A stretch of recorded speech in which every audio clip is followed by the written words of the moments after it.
Hey, we're in. Hi, everybody. It doesn't matter. No one watches this show anyways but us. Hi, Dev. How are you doing? Welcome to Crinkly Casual. Okay, well that's a start. That's yeah. It's already started. It's a train wreck, No, just like these. Hi, okay. hi, Dev. How are you doing today? I don't know. Okay, cool. So we're moving on. I'm just kidding. Hi, Dev. Hi. This is gonna be interesting. Not because I hit the wrong buttons, but because my stomach hurts. I'm on painkillers, and we're talking about movies. Yep. Mm-hmm. So, hello. Welcome to the show. I'm Srekcuf5. That's Dev. And I got nothing else to talk about until we start talking about movies. Do you have anything you want to say? We can just dive in. I mean, that's the point. Just get on in here. This week, because I'm so original, I have called the show Roland in Our Graves. That's actually pretty solid. Why, thank you. Actually, I thought a clever pun actually worked this time around. No, actually, I will admit when you do good on those, and that was a good one. All right. Cool. So, yeah, we're talking about 2012, and then we're talking about Moonfall, and then spoilers and wrap up and all that fun stuff. Ready? Yeah, I guess. See, I'm going to start this by saying this is going to be a weird show. Only because, if you could tell by tones, because clearly one person was a lot more critical than the other person. I haven't talked. What do you mean in tones? My tone has only been set by the fact you kind of shout on us at the beginning.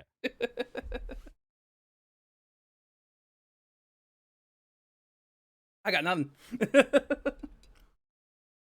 can't tell. The fuck?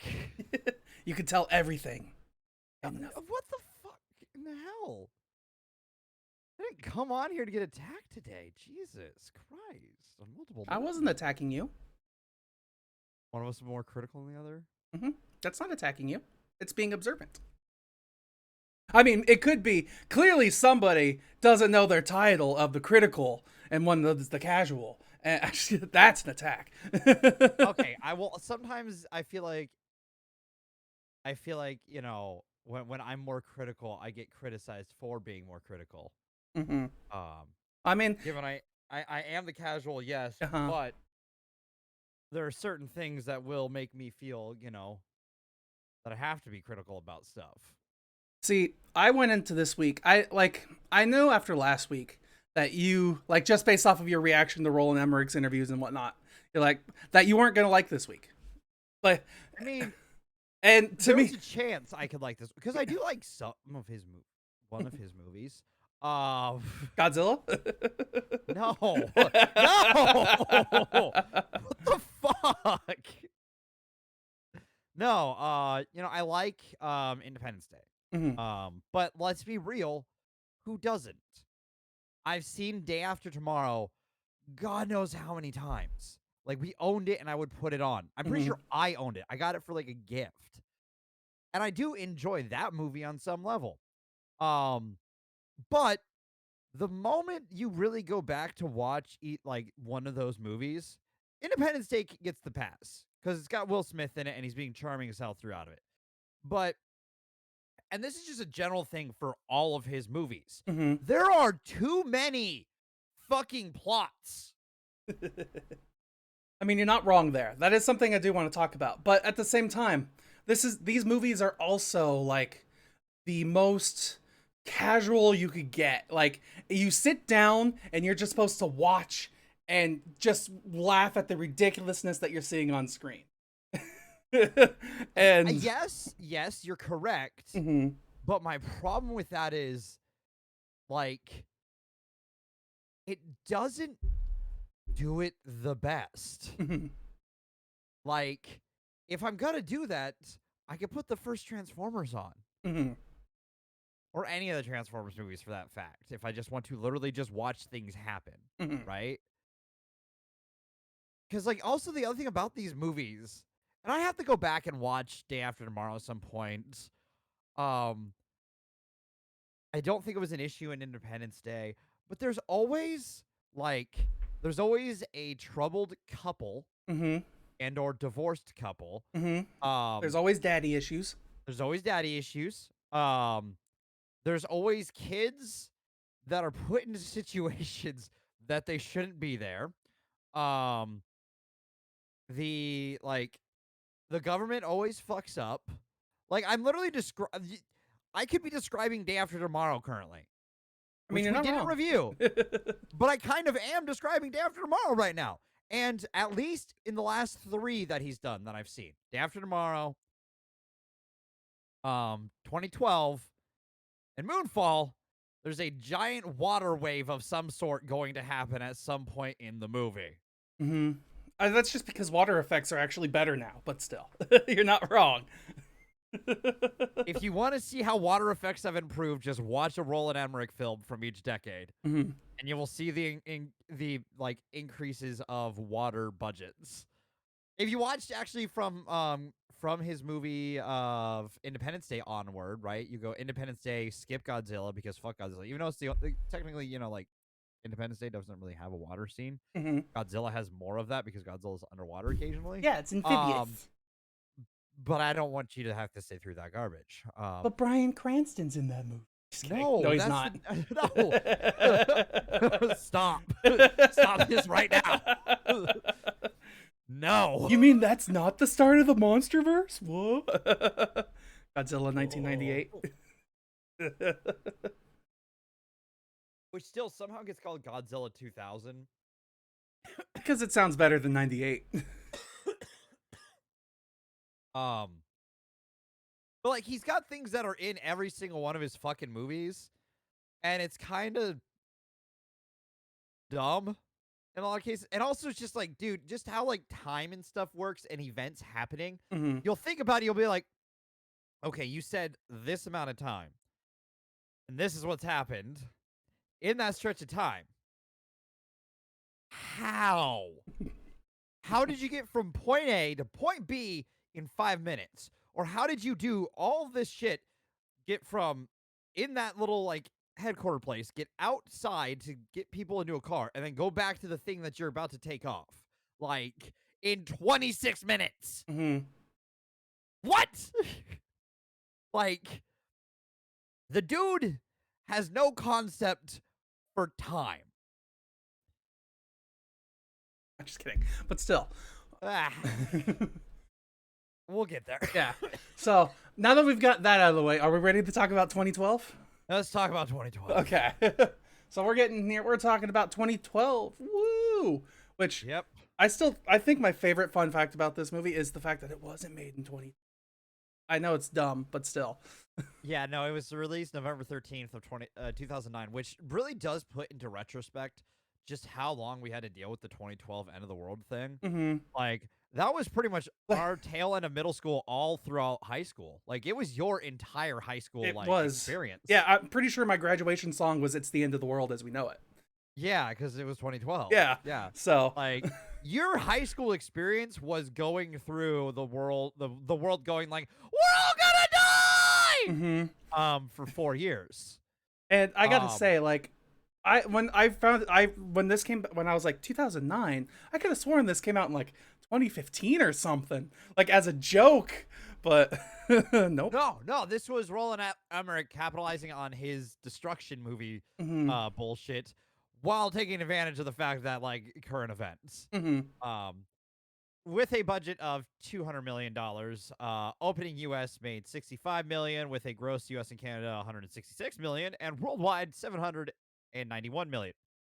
We wonder why he keeps being allowed to make movies, and then the world keeps watching. And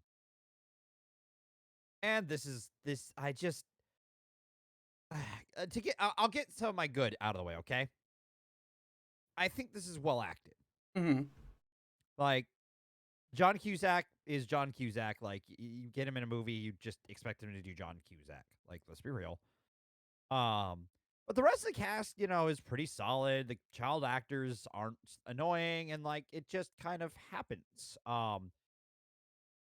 But like, not to say that this is a diss towards the actors of this movie, but it's not like they were given a ton to do in the first place, though. No. Because everyone's storyline is about like maybe 20 minutes. It's all if you really just give it their story. Like I said, this is supposed to be just a visual spectacle of a movie, and it's got really dumb one-liners. And though that's honestly my favorite thing about this movie is all of the fucking dumb one-liners. Like, don't get me wrong, the cinematography that we get with the destroying cities and like the fire and the lava and all the blah blah blah blah, it looks okay. It looks pretty okay at times. Yes, and I'll swing back to that point as well. With the okay, once you're done with your points. Yeah, but like the sheer number of one-liners that we get in this movie is why I love this movie. Like, come on, like my two favorite ones are "Come on, baby, lift your fat ass for Sasha," or "That's a big plane. It's Russian." Oh yeah, it's got some dumb ass. Also, I just found the perfect gift for this. Nice. It's that one dude on Moonfall yelling "Stay away."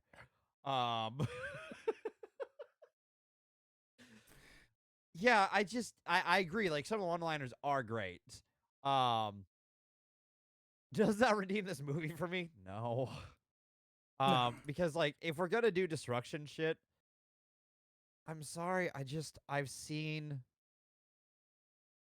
so many cities get destroyed in movies like this. And most of the time by Roland Emmerich. Like, he's destroyed so many cities in his movies. Like, we've seen it. I've seen it so many times, And if we don't just count his movies either, like we can count, like Deep Impact and Armageddon, we can count Volcano and what's the Dante's Peak. We can count like those kind of movies, and yes, I'm referencing like those movies because they all came out the same year and stuff, like the similar years. That's how cinema used to work. Yeah, I do love that happens, like, and a lot of times on accident. It's on accident. You're fine. It's always on accident. Anyways, I just don't find this interesting for me. You know what I mean? I get you. It just feels like things are happening in front of me. And like, to compare it to other things that like things are happening in front of me, Transformers even has like as incoherent of a plot as the Transformers franchise has. it's a somewhat coherent plot. I mean, this one has a pretty coherent plot. Survive. Yeah, just survive the end of the world. Yeah, that's a pretty coherent plot to me. There's like development in some form for some characters. Mm-hmm. I don't feel like anyone's changed by the end of this. Probably not. No. Like everyone kind of stood by their like convictions that they had at the get-go and just kind of stayed that way. I mean, like even our antagonist Carl Anheuser, nothing happens to him. Nope. At the end. He just lives. Nothing negative. I wouldn't even really consider him an antagonist though. Like he's the closest we get to a human antagonist. Yeah, but like I don't think like the character development isn't the point of this movie. Like I remember like I remember when I got talked shit about, when not by you, but like even just by our friends who are just like, man, people who reviewed like Avengers Endgame or Avengers, like not Endgame, Infinity War, and they graded it like a character movie when it was a team-up movie. That's what I did, and I got so much shit for that.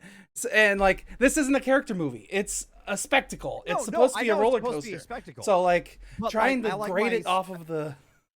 Okay, fine. Then I would like my spectacle to be entertaining. Okay. Because like, I'll be honest, when characters are entertaining, a movie is more entertaining, and I'll attack it from that point then. Because like even in those movies, the team up movies, at least the characters change a little bit by the end too.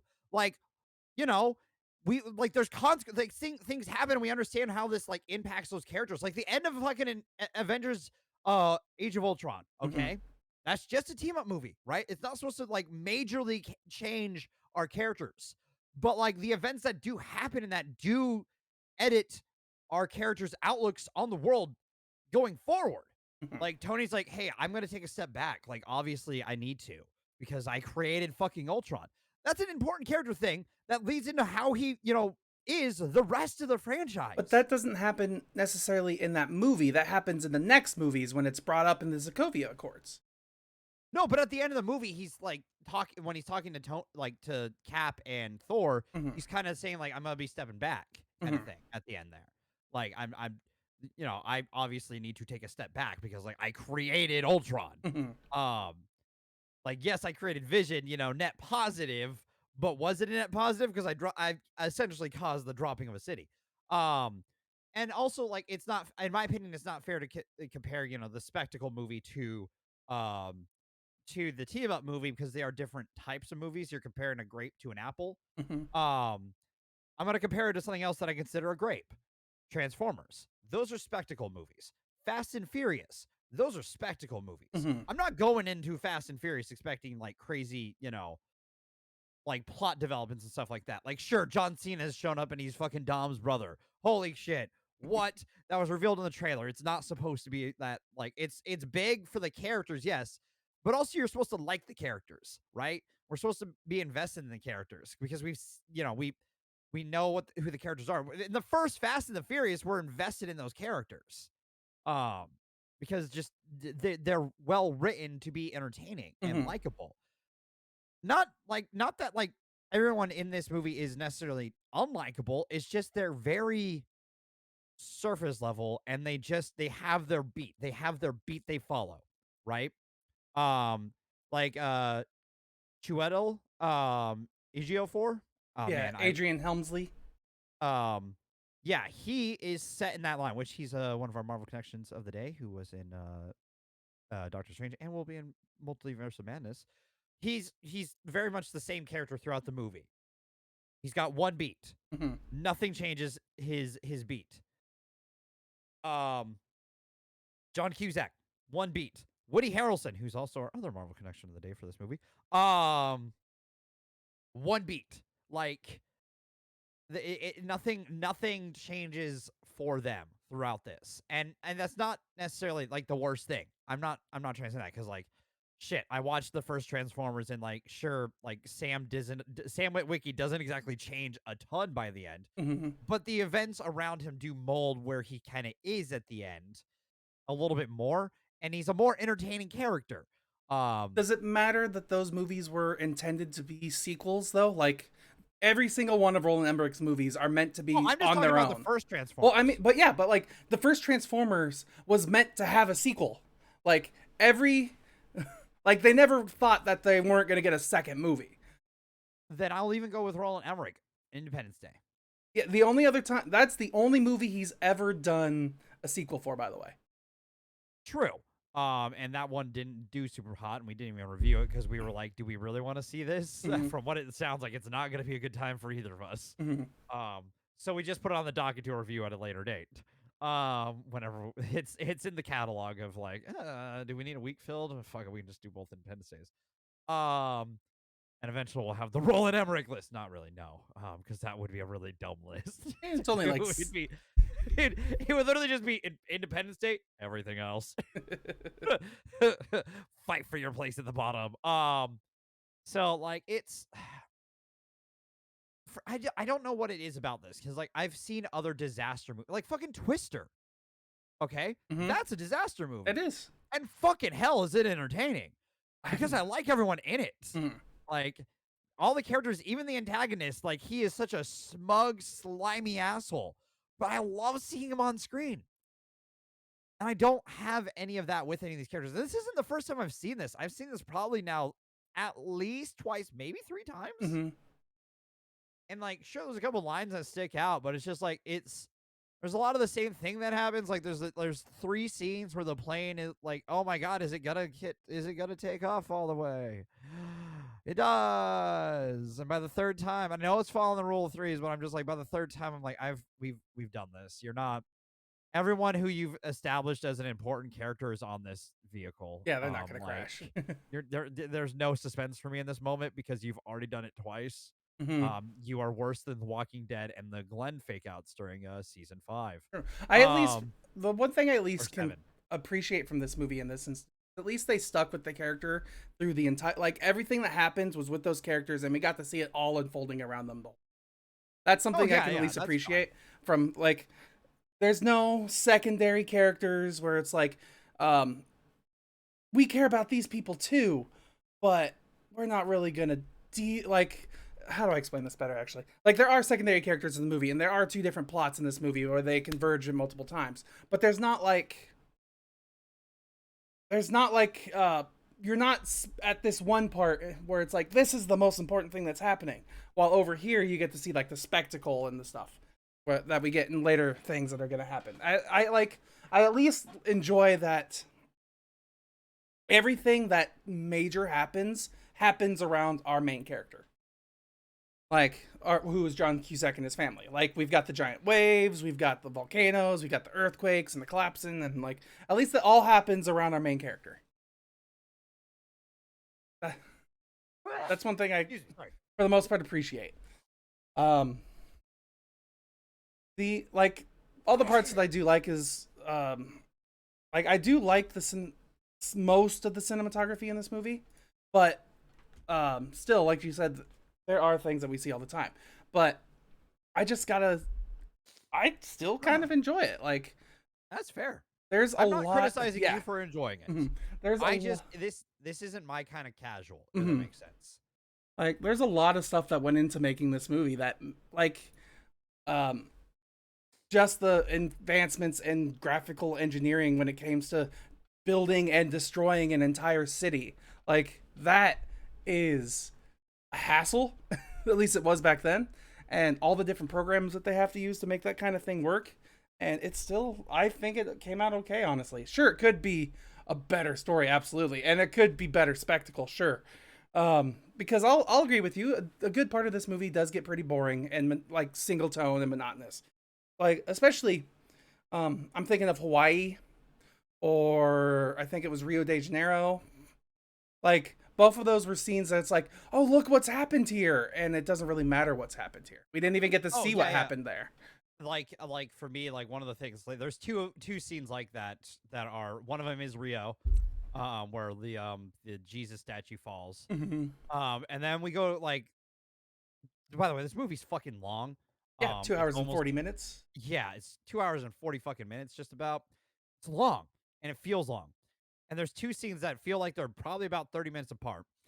One where the Jesus statue falls, and then another where we cut to the Vatican, and all of a sudden a crack forms in the roof of the Vatican, and it separates, what, God and, isn't that supposed to be Adam?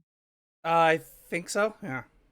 Like doing the finger Yeah. touch thing. Yeah. And it cuts perfectly. Right in the like, middle. It looks like it's just going to cut through God's hand, and all of a sudden it goes.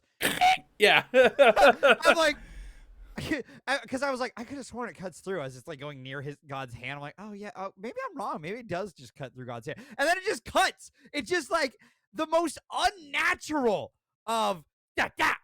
Well, I mean, maybe I don't think cracks go in a straight line, anyways. But no. But like they kind of have like a rhythm to it. You know what I mean? Like you could see the path that it laid. It's very rare that something cracks. That's the weak point in the building right there. And then a fucking 90-degree fucking turn. That wasn't nature. That was human error in building, okay? Yeah, right. But it pretty much does that. But yeah, that's... see, that's one of those nitpicky things that normally I get in trouble for. I just don't like... I don't need, like... Okay, but I will... You know me. I'll criticize Jesus and religious symmetry all the time. Look at you, Man of Steel.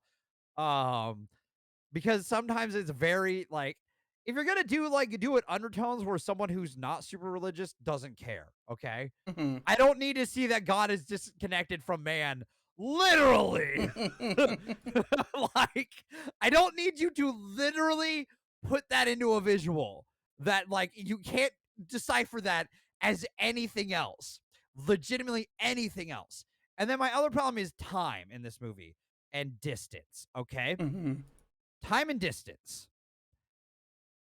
If Yellowstone were to blow up in that magnitude,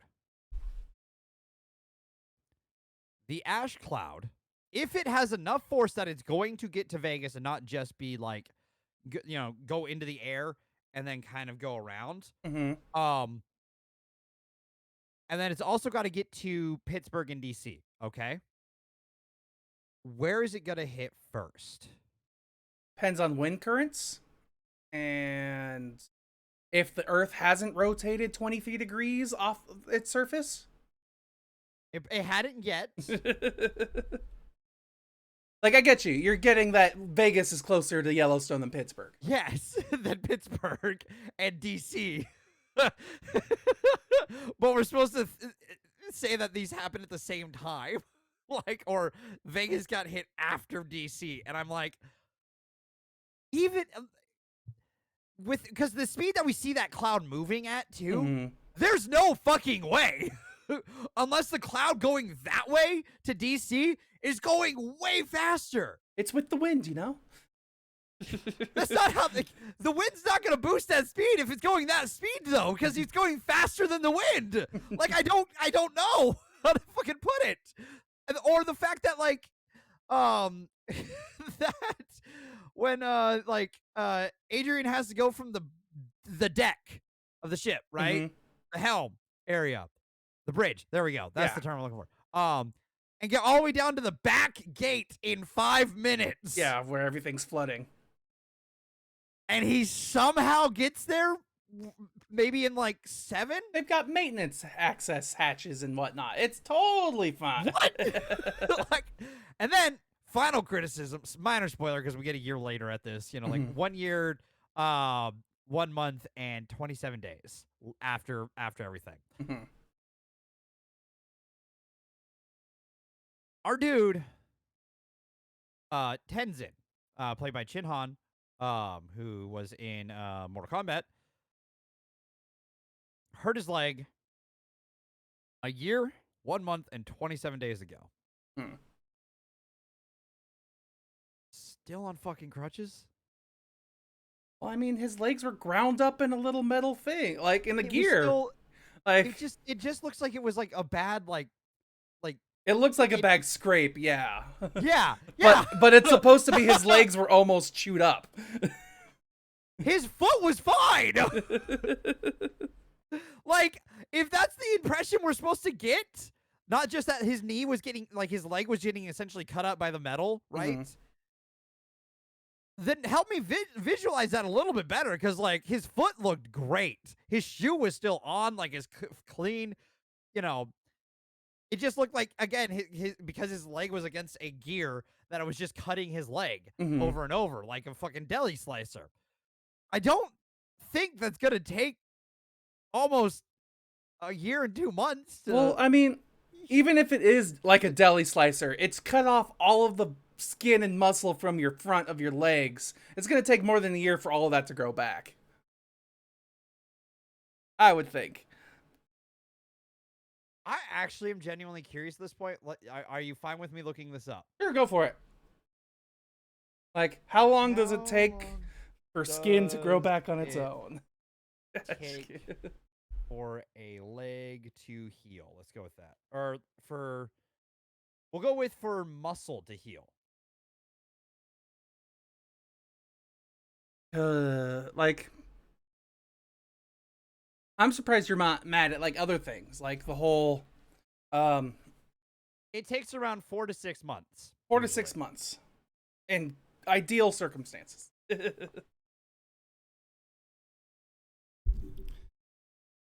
Yeah. And apparently you have some of the greatest doctors in the world on your boats. Maybe. If they all made it. Like, the whole boat thing, too, I think that's a little silly. I like... Oh, yeah, 100%. Yeah, the whole end of the movie is Waterworld, and... Fun fact, by the way, at 29,000 feet, I think it is, however tall, that's the peak of Everest, not the side face of Everest. Yeah, right. So, there's that fun fact. Also, if water, there's no way water can hit that high without gravity waves, or without a giant impact. Like, genuinely without, like, either something massive enough to pull water up, or mass enough to hit something and literally what's the word? Not disrupt, but displace water. Displace water out of that spot from the impact. There were all those earthquakes. Like, yes. But, like, those waves... Plus the shifting of the entire crust? Yes. I'm not saying that wouldn't cause some of that, okay? But I don't think it would be higher than the peaks of Everest. Mm-hmm. Or the peaks of the Himalayas. You know what I mean? Yeah.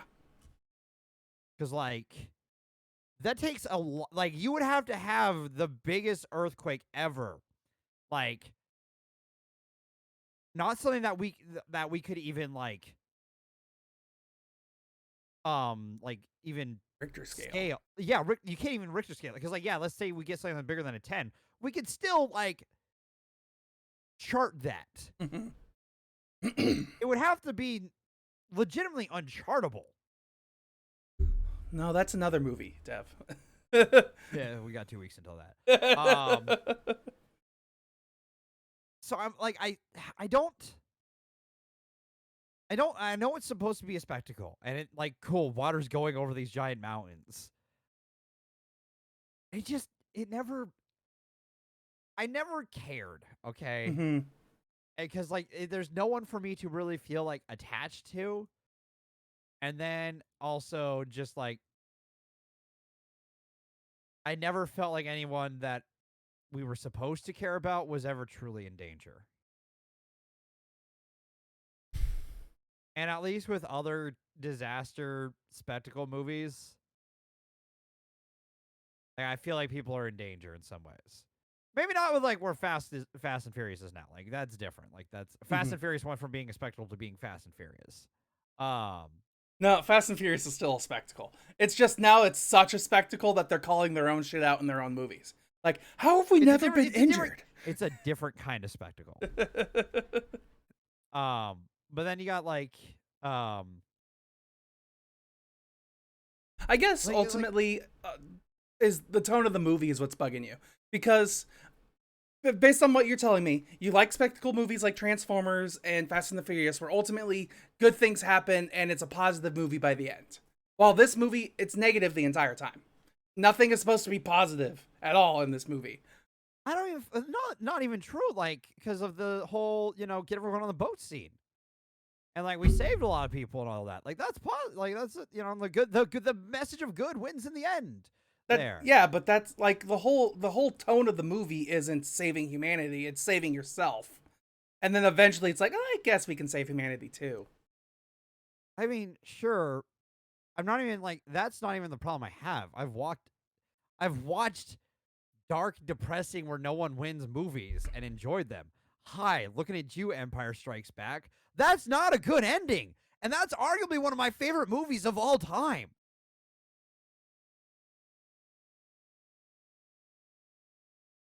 I don't need things to be all good and happy. I just I need to care. I don't know. Personally, part of me feels like that you went into these movies trying to find negative things about them. At least this movie. I mean, I could just be blowing smoke out of my own ass, like many of the volcanoes in these movies. But like listen, I went into this trying to enjoy it, right? Because like I've seen this before, and like I know it's supposed to be a spectacle. I remember the spectacle being more enjoyable last time I saw this. Like genuinely, I remember it feeling bigger, but like honestly, a lot of the times with the spectacle we get, like it always pulls me kind of out. A lot of times, because also a lot of times we do shit that like in this movie that just doesn't make sense, like from just a reality standpoint. Because this is supposed to slightly be set in reality. You know what I mean? We're supposed to have some understanding that like physics is a thing in these movies because it's Earth and shit. Like we're supposed to understand that. But we've barreled this limo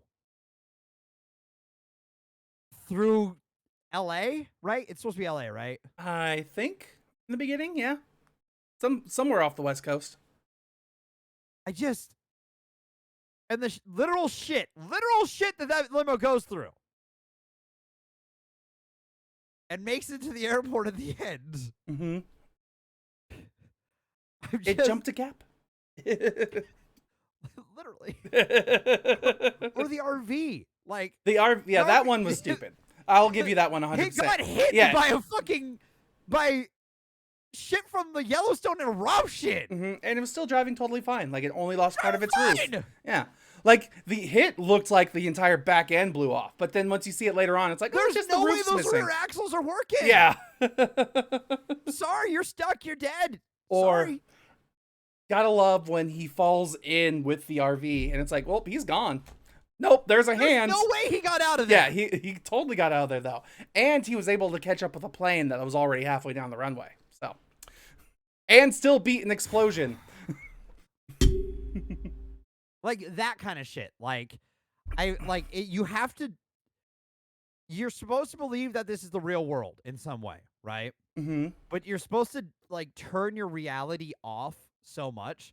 Like again, let's compare it to Fast and Furious. Fast and Furious is kind of built to the point where like reality just doesn't matter anymore, right? Yeah. We've kind of like, as each movie escalates, we have that like lineage of like the shit's just gonna get stupider, because it's just the reality they've built upon, and they have that option to build upon it. Sure, in your first movie, not saying this was planned for a sequel or anything like that, but if this is supposed to be a standalone movie, we're supposed to understand how things work, right?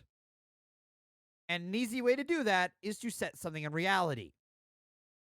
When you start to defy reality and it's bullshit, you start to lose some sense of like danger in these situations, because these characters literally get out of so many fucking like life and death situations like nothing. I don't know what to say about that, because it's just like, and it kind of takes away from the spectacle, because I don't think the spectacle matters because it's not going to kill anyone. See, like, because when I watch this movie, yeah, I don't care about the safety of everybody that's happening in the movie. Like, because we know they're going to live. It's just based off of how it's been portrayed throughout the movie. I'm still just sitting there enjoying what I'm seeing, though. But so, like, I'm not saying that you're in the wrong for not enjoying what you're seeing. Like, you have every right to be angry at this movie. It's just I wasn't quite expecting this much anger and nitpicking from you. You know? I'm just more pointing out that just like it just feels kind of like we're just like usually like yeah, I'm usually really great about turning my brain off. I get that, yeah. But like there are certain moments where I can't do that because there's not something for me to latch onto in this. To like be my like tether through it, okay? Like with Independence Day. Will Smith and Jeff Goldblum, easy tethers. John Cusack would usually be a pretty good tether, straight up, because I like John Cusack. But like there's not really anything redeemable about him in this movie outside of he's trying to be a good dad. Is he a good dad? Debatable. Like he did the right thing, yes, but does it make him a good dad? Debatable because of, his previous actions and stuff like that. Like it's just we're supposed to like his character because it's John Cusack, but his character doesn't really do anything that makes him match-onable. Yeah. Like with Will Smith, he punches an alien in the face. Like with John Cusack, he's a valet for some Russian mobsters, and really cares about his family.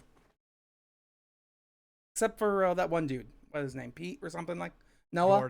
Gordon, that's right. Except for Gordon. Names? Just read 100 names? What? I just no, we're fucking close. Pete, no, Noah. No, it's Gordon. Oh, that's right.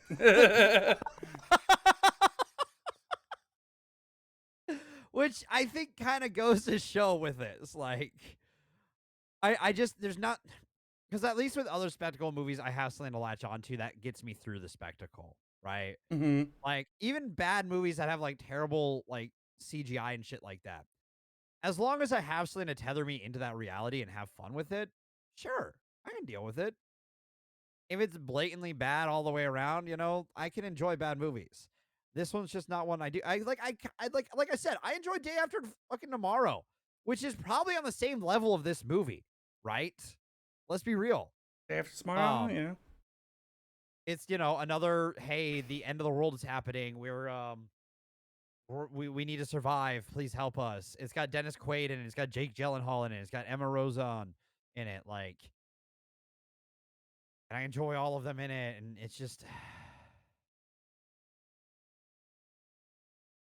they're very similar movies. Like, in a lot of ways, you got like a scientist trying to save, people, and like. I mean, hell, this movie starts basically the exact same way as Don't Look Up does. Which starts almost the same way as Day After Tomorrow starts. Scientist, I found something. Government person, I found something. President, we found something. All right. Let's cover it up and go. Bye! Yeah. So I do got to say at least one thing I appreciate. At least President in this movie is played by an African-American man when our president wasn't African-American at the time. I could at least give it that, because a lot of times they just be like, just grab some white guy. They'll be the president. It's fine. Yeah. It's played by, I was more going to say it's Danny Glover. It is Danny Glover. He's fucking fantastic. He's pretty darn great. Though, I always, when I first thought, because I'm young, is like, Donald Glover? No, it's Danny Glover. He's great, though. I mean, not that he really does anything in this. Nope, he's just there. Yeah, he's there to fit the role of the president who's not going to make it by the end. I'm coming home, Dorothy. He kills the president in that one. He kills the president in this one. Do we know what happens to the president in Moonfall? No. Okay. Because, like, we'll talk about Moonfall when we get there. Yeah. Um. Yeah. I don't know. This just isn't for me. This is not my kind of movie. Um. Because like it doesn't have. You know me. I'm not just in things to see just like. If I'm in for spectacle, I know what I want with spectacle. If that makes sense. I don't know how to fully word it, but it's more that like I expect more than just destruction porn. So you would consider this like a Saw movie, basically? Yes. Where like because I enjoy the first like 3 Saws because it got plot and stuff like that. But as the Saw franchise goes on, it's just murder porn, gore porn. Mm-hmm. Um, it loses. It has nothing that I really care about anymore. But you get to see the cool And then way we get to people see, die. yeah. And then we don't even really get that in this. Like we get like it just I don't even know how to put it. It just feels really weird. Like how when you see people die in this, it feels very weird. What about the Because like you'll see, grannies in the very beginning of the movie? oh yeah, we get that one, but I'm talking about like everyone after that. Like usually it's a zoomed out shot where either we see them kind of fall from far away, or we just see the building they're at just go bye-bye. Mm-hmm.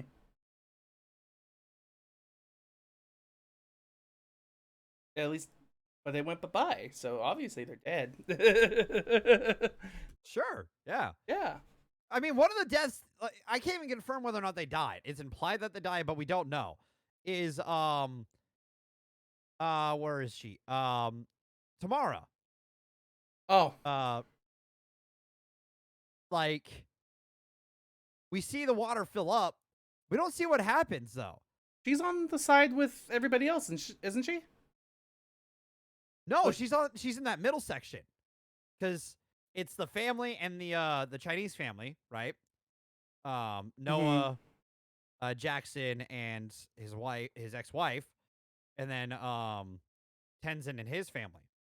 And then, as the door was closing, Tamara and Lily were in that center one, and then the next door starts closing, and Tamara gets Lily out there, where Dr. Adrian gets in there and finds Lily.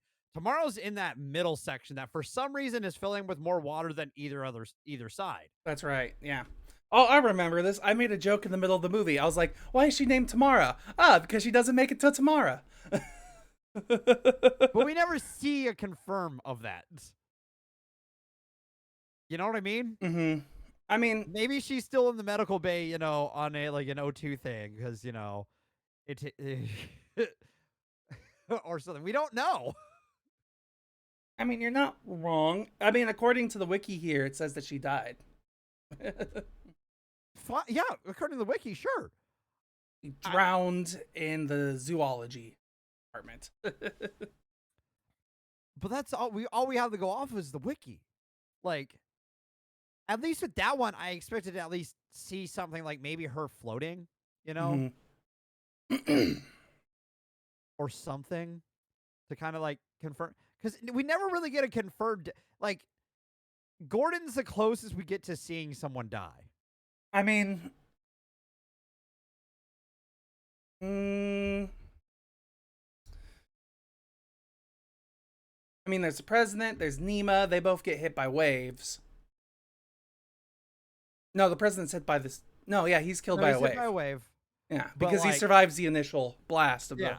Yeah. But like that wave, we get the zoom out shot. Yeah.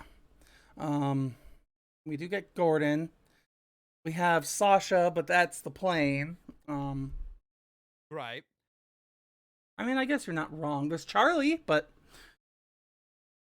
we got to see his death. Okay, that's true. We did see Charlie's death. Okay. You got one. Yeah, got one. All right. Everybody gets one. One out of how many? The rest of the planet. Oh, the rest of the planet, yes. In a movie that is about, like, just essentially killing people off all the time.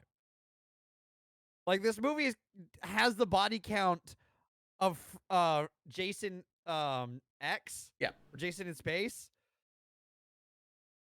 And it does it the exact same way, from a distance. Look at all these people dead.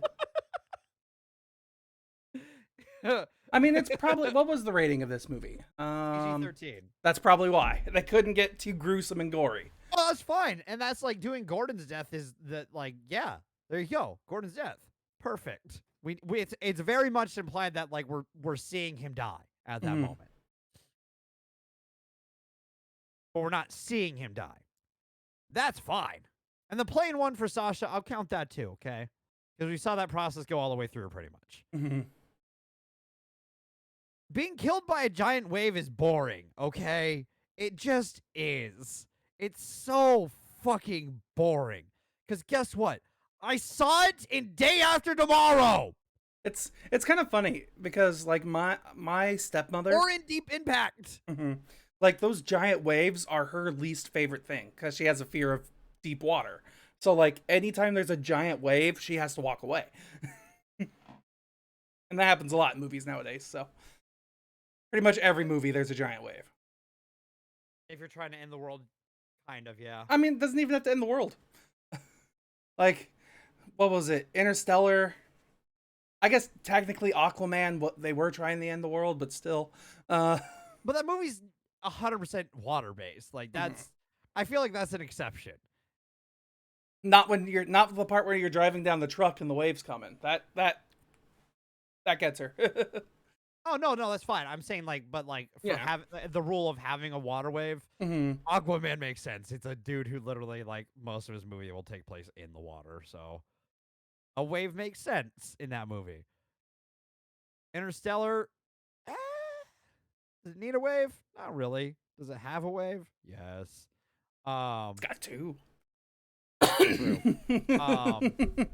Very true. And then you've got, Day After Tomorrow, I saw, New York get, swallowed by water and then frozen over. I've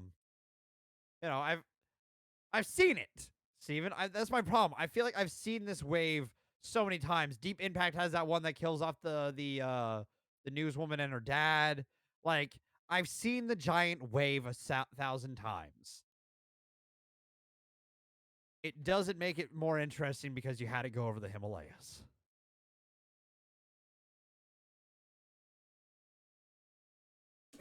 All right. Well, I haven't really got anything else to talk about. I think we've covered a good majority of this movie at this point. That's fair. Like, yeah, I don't know. Unless there's anything else you want to talk about. No, I'm good. No, you're good? Good? All's good in the world? Yep. Okay, so here's your popcorn kernels then. You got 10 of them. I'm giving it a 4.5. 4.5. All right. I'm giving it a 6. I knew that. I knew it. I love doing that where I'm just like, I'm going to predict this. And it's not hard to predict my scores. It's either a 6, 7, or an 8 at this point. Like, come on. Hey, sometimes you do a 5 or a 5. You did a 5.5 for Mulan. Ooh, that's this year. That's original. Or Cruella, you did a 5.5 as well. Oh my God, Steven. Oh my God. What's that? We agreed across the board last week. Yes, we did. The world's ending, remember? This week is the end of the world. I made that joke last week at the end of the show. Who's got it? I even made the joke in the tweet today. Like, oh, proud of you.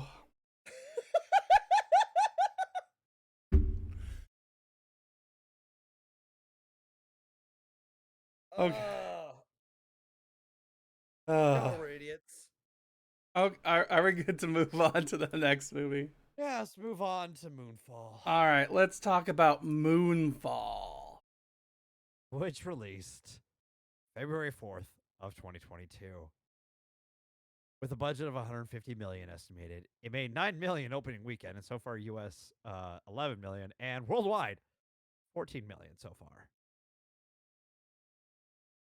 So not great for that. You want to know some of the bad signs that I've there's some some tells from when you can tell a movie's probably not going to be that hot. What's that?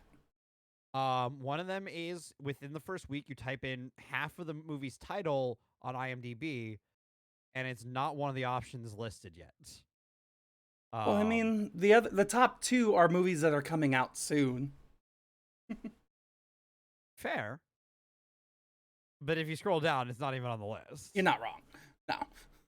Another bad sign is if you're going to a movie theater and it has a VIP option, it's leaving VIP before the end of the week, before its first week in theaters. That was your theater? Yeah, my theater, it shows, last date. I was looking at the VIP. I wasn't going to watch this in VIP because I knew like regular theater wasn't going to be that busy. But I saw on there Spider-Man leaving the final showing February 9th. Scream final showings February 10th. Moonfall final showing February 9th. I'm like, ooh. Ooh, you're leaving the same week Spider-Man's leaving, and Spider-Man's been out since December.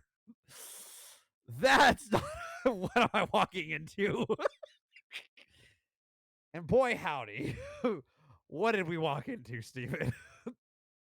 A mess?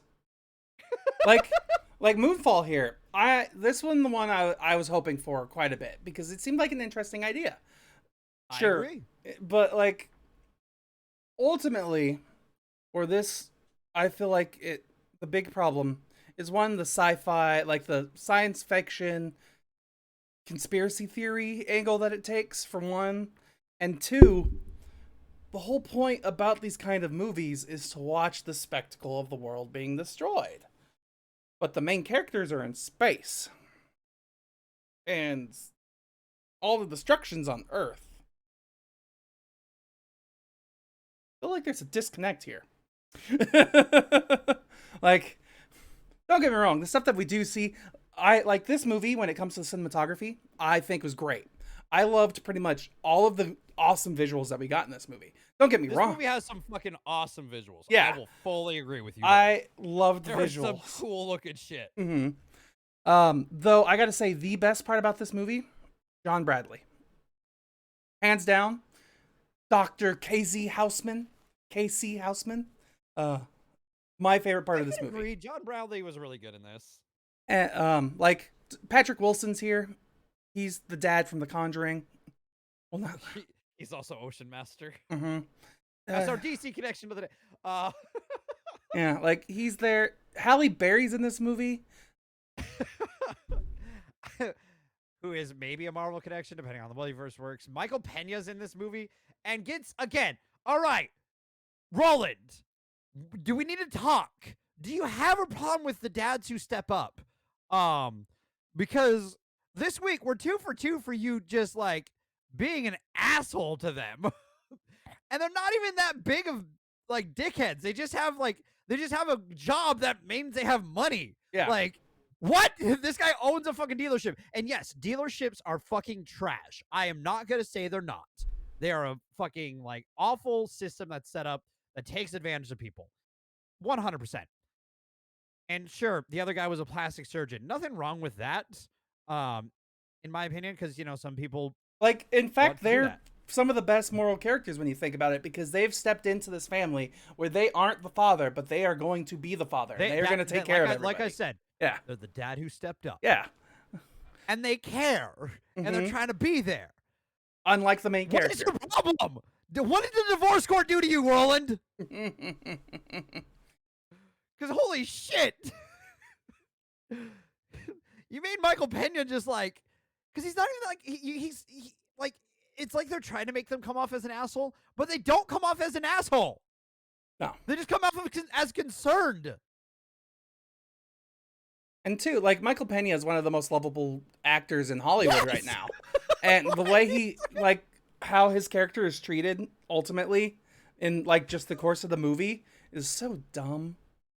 Like, and just the whole fact that this movie has 2 storylines too. Like, they have the A crew and the B crew. All of the destruction happens around the B crew, but all the plot happens around the A crew. So, okay, and I'll give some credit. We do get another water scene here. It's a little bit more visually interesting. I mean, yeah, there's a couple. We get a couple water scenes actually. One was just general city flooding because the moon's closer, and then the other one's the gravity wave.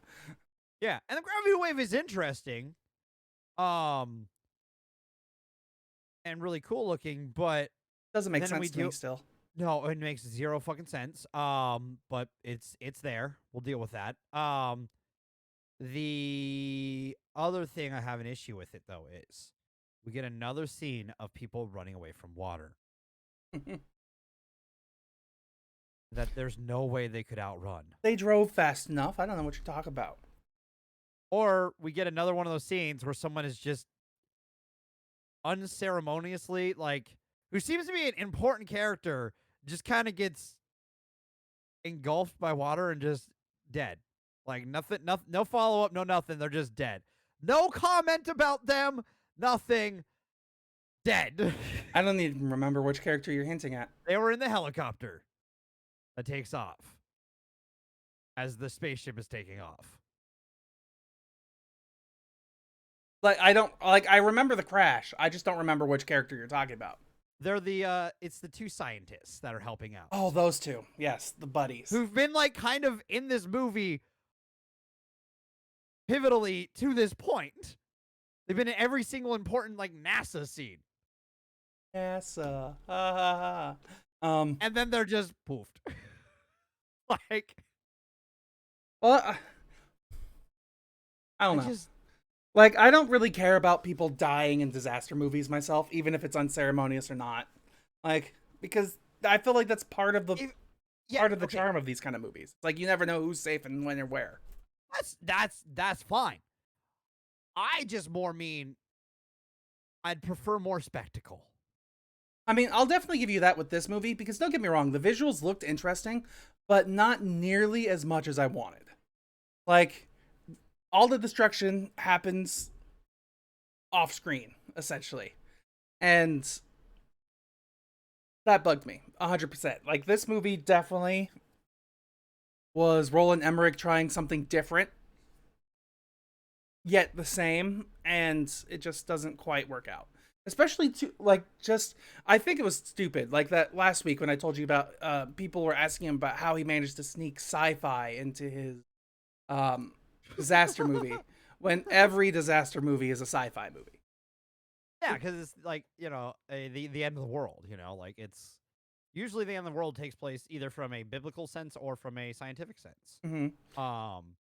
But this one makes it science fiction to the extreme, where it does the weird conspiracy theory stuff. It does the normal sci-fi stuff. Yeah, and then it's still like, sure, it's not technically our world, but like, the one thing that bugs me the most, like my nitpick about this movie, how is the moon gaining mass? I guess it's getting closer, but how is it getting more mass? I don't know. Like, don't know. That line is never resolved and never explained. You're not wrong. And in fact, it would make me think, like, based off of all the imagery that we see, seeing as the moon is literally breaking apart and like crashing into the earth. Losing mass? Yeah, I would think it's losing mass. Right, yeah. But no, it's gaining mass. Gaining mass. Somehow. Excuse me. What?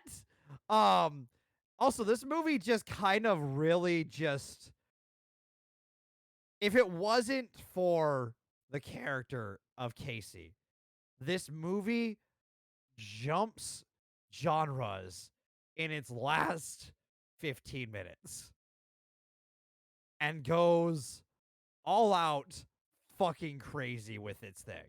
Like, the last 15 minutes are fucking bonkers compared to the rest of this movie.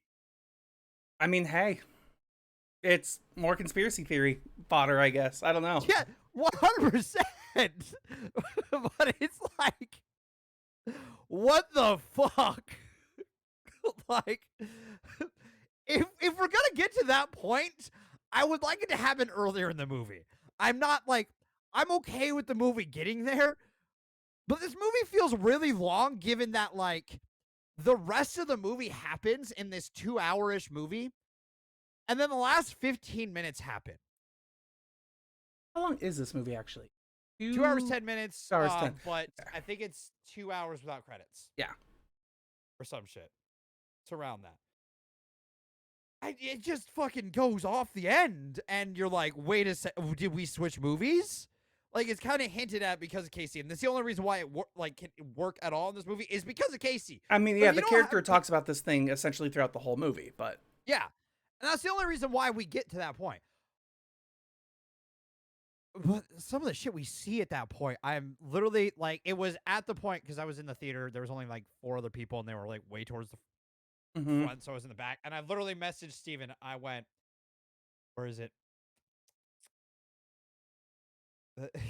This is the kind of movie I question the ethics of having a movie podcast, because I don't know what the fuck is by the end. I don't know what the fuck I just watched, and I can deal with that sometimes, but I don't know where to grasp onto this movie. It feels like it's just slipping away, like it's being pulled by another, mass that's really close by, and like it's pulling it further away from me. Like I can't grip onto it. Because I don't know what this movie was trying to do. Other than just be cool visuals. And yeah, fuck yeah, it was cool visuals. Awesome cool visuals. Like 100%. I enjoyed this more than I did 2012. Easy. Which was kind of like, after watching this one and then watching 2012, like literally right before the show, I expected it to be the opposite. It is for me the opposite. I prefer 2012 over this. Like, fair. Like, don't get me wrong, this one visually amazing, but it doesn't have as much as the stuff that I enjoyed. Like, there aren't like the characters aren't as one-liner funny. Like, it's not as gimmicky with the stuff that we get to see, and like, I don't know. It, like, sure, we do have this sci-fi gimmick thing that we get at the end of the movie, but you could tell that's what everything, like, that was the whole point. He was building up for this thing with the moon so much, but like, it kind of it just doesn't do what I wanted it to do, you know? Yeah, I could agree.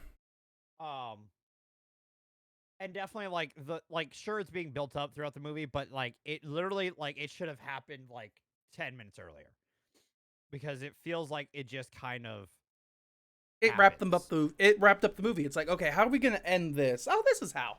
Oh, we've been building up to this thing for like the last like hour and a half. How do we resolve this thing? We've only got like 15 minutes. We'll just do this. Yeah, we'll just resolve it. It's fine. But sir, especially to like, once we get to the end as well, like, you, like, there's supposed to be something that happens that's like, oh, why is this happening? How could, who, what? But it's like, it's almost like it's like called out the entire movie. Like, obviously this is gonna happen, but it's supposed to be a surprise. This movie also makes me think that he probably was gonna try to do like a sequel to this movie. Yes. But I don't see that happening. No. I don't know if we want that to happen either. I mean, I wouldn't be opposed to it if we got more visual, like the visual stuff that we got, because don't get me wrong, I kind of wish we got more. Like, when you look at the IMDb page, it only has 33 pictures from this movie. There should be a lot more, and most of them are just like posters. There are none of like the actual screenshots that you see from a movie. They didn't want to spoil anything. Huh. Like, other than that, spoilers are super important with a movie like this. Mm-hmm. Like, this movie, honestly, there's not much to talk about at all, in my opinion. Like, we could probably just stop talking about this right now and just go into spoilers. because that's literally what this movie is. It's like it exists. It looks cool at times. It has one interesting character. That God damn, I hate when you put it that way, but yeah, that is this movie, isn't it? I mean, maybe the interesting is the conspiracy theory part, but like it takes forever for that to pay off, and then it feels like it was too late, and that it kind of comes out of nowhere. Kind of, yeah. I think I figured out why the conspiracy thing payoff feels weird, and I can explain it better in spoilers then. Okay. Cool. Because of where, but best way to put it is, it's where that conspiracy theory goes. Like, we get the stuff that we had, right? But then we get the scene with the light. And all that. And that is when, like, I could have dealt with it being, like, a derelict thing. Mm-hmm. But then we get all that.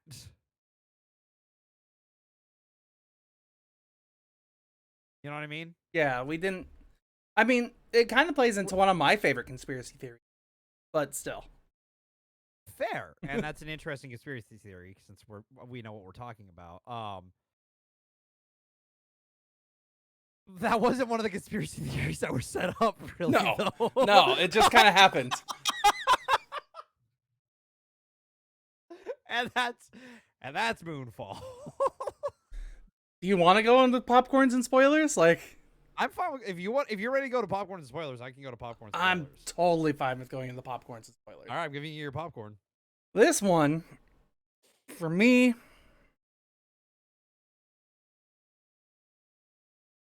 I'm torn between either a 4.5 or a 5. But I think I'm ultimately going to give it, because I was so disappointed, a 4.5. Wow. Really hoping for the 5 on that, because I'm giving it a 5.5. Well then. Boop, boop. Maybe. Let's get ready to rumble, because it was said in the movie of 2012. It was said in the movie. Yep, that guy was in that movie. Yep. Let's get ready to rumble. No, there was no shake in that part. He just got locked the fuck out. Okay. So Moonfall. Yes. Can I just read our Discord conversation? Go for it. While I was in the theater real quick. Just because I find it hilarious. This is kind of how it went. All right. This is what started me messaging Steven while I was watching this. And it was really funny because there's this French astronaut, and they don't get more than 5 minutes in the movie. But there's a French astronaut with a French flag on her shoulder. Like, she is supposed to be French. She literally says she's the French astronaut. Why does the French astronaut have an American accent? Steven, ? Moonfall. Which astronaut was French? I didn't even notice. The group that did the probe and die, the woman was French. Oh, I didn't care about them since they had... she was on screen for less than 5 minutes. Fair, but it's just something I noticed. Why is there always something... another conspiracy thing. Why is it always the moon landing comms outage that the Gov is hiding something? Because they are, lol. This is a lot of me for a second. This dude claims Marvel is ruining movies, but this movie's plot pacing is all over the fucking place. Steven, what the fuck am I watching? Dude, what the fuck is this movie? Because we're doing, like, we're just jumping between plot points at this point. Like, every 2 minutes, I feel like we're talking about something else during this movie.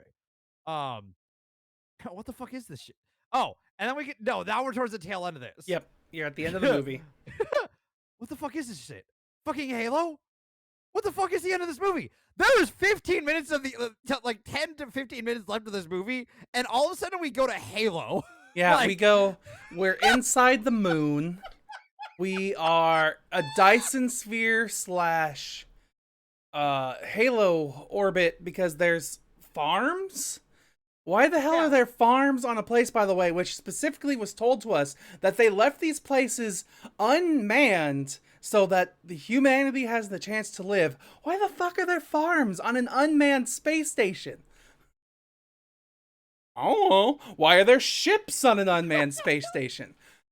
I don't know. They're just there. See, and like I could have dealt with that just being a derelict ship, right? A derelict, superstructure. Okay. That's no moon, it's a space station. I could deal with that if it was just abandoned and obviously it was like abandoned and shit like that. That would make I could live with that, because then we have like a little mystery to it. We don't have to have the answers to that like we did, weird poll, but the Tomorrow War. We didn't have to learn about the group that actually brought the things that killed everyone. Mm-hmm. It just, they were there. Yep. We're like, oh shit, aliens. Okay. I mean, okay, that is in this movie. We don't need that explained.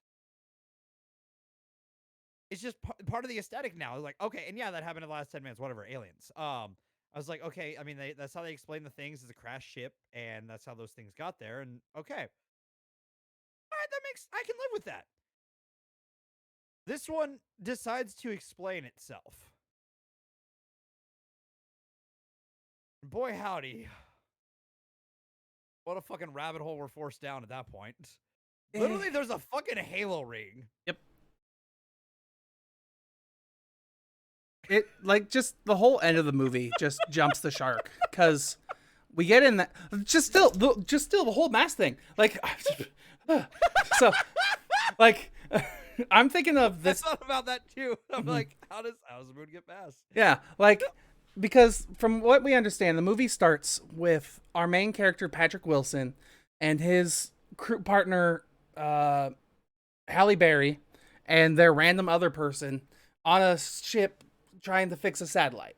Then that ship is attacked by a black mass of something. We don't know what it is, but it's sentient, and it's drilling into the moon. But once we go and get back to Earth, Patrick Wilson's character, Brian Harper, is just dishonorably discharged and kicked out of NASA because they think he killed people, or at least that's what they're saying happened. Yeah, it was error. Yeah, it was his error that killed people. And then a year later? Several years. Several years later. Okay. Are we talking about the trial, or like when the kids growed up? All grown up at this point. 10 years. 10 years. So 10 years later, finally that space cloud is actually doing something to the moon. So it's absorbing the energy from the Dyson Sphere star at the center of the moon to make it crash. But by absorbing the energy of the moon, they're making the moon more massive by increasing its mass. But how? While it's also losing a lot of its mass from crashing. How is it? Where is it gaining the mass? Yeah. Like, that is the question. Energy cannot be created or destroyed. Where is the mass? Like, there is a star on the inside of that thing, okay? Mm-hmm. And, like, stars are super massive.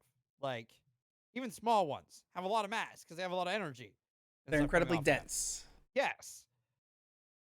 And yet, somehow covering it up with this techno bullshit generates more mass? Apparently, yes.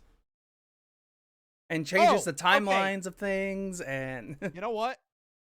Okay, hear me out. I can kind of explain it. Oh, did you figure it out? Or there... Kind of. Did they turn the sun into heavier elements? No. The mass of that has always been what it is, okay? Oh, but the energy's leaving, so the like the whatever. Yeah. The thing that's like the Dyson Sphere stuff, that it creates an artificial mass of the moon, okay, to kind of disguise it, right? So it kind of like it has its own displacement shields or something. Sort of, yeah, we can go with that. Like, it's got they have tech that makes it like a different mass, which is impossible, but still. Like, it will distort the mass. Like, the mass is still there, but like the mass of the star, its gravitational force is somehow kind of blocked by the technology around it. Sure, maybe that's how it works. The problem is I have to come up with that theory while we're talking on a podcast, and we have no idea how that works in the movie. Mm-hmm. It's not how movies should work. Not at all.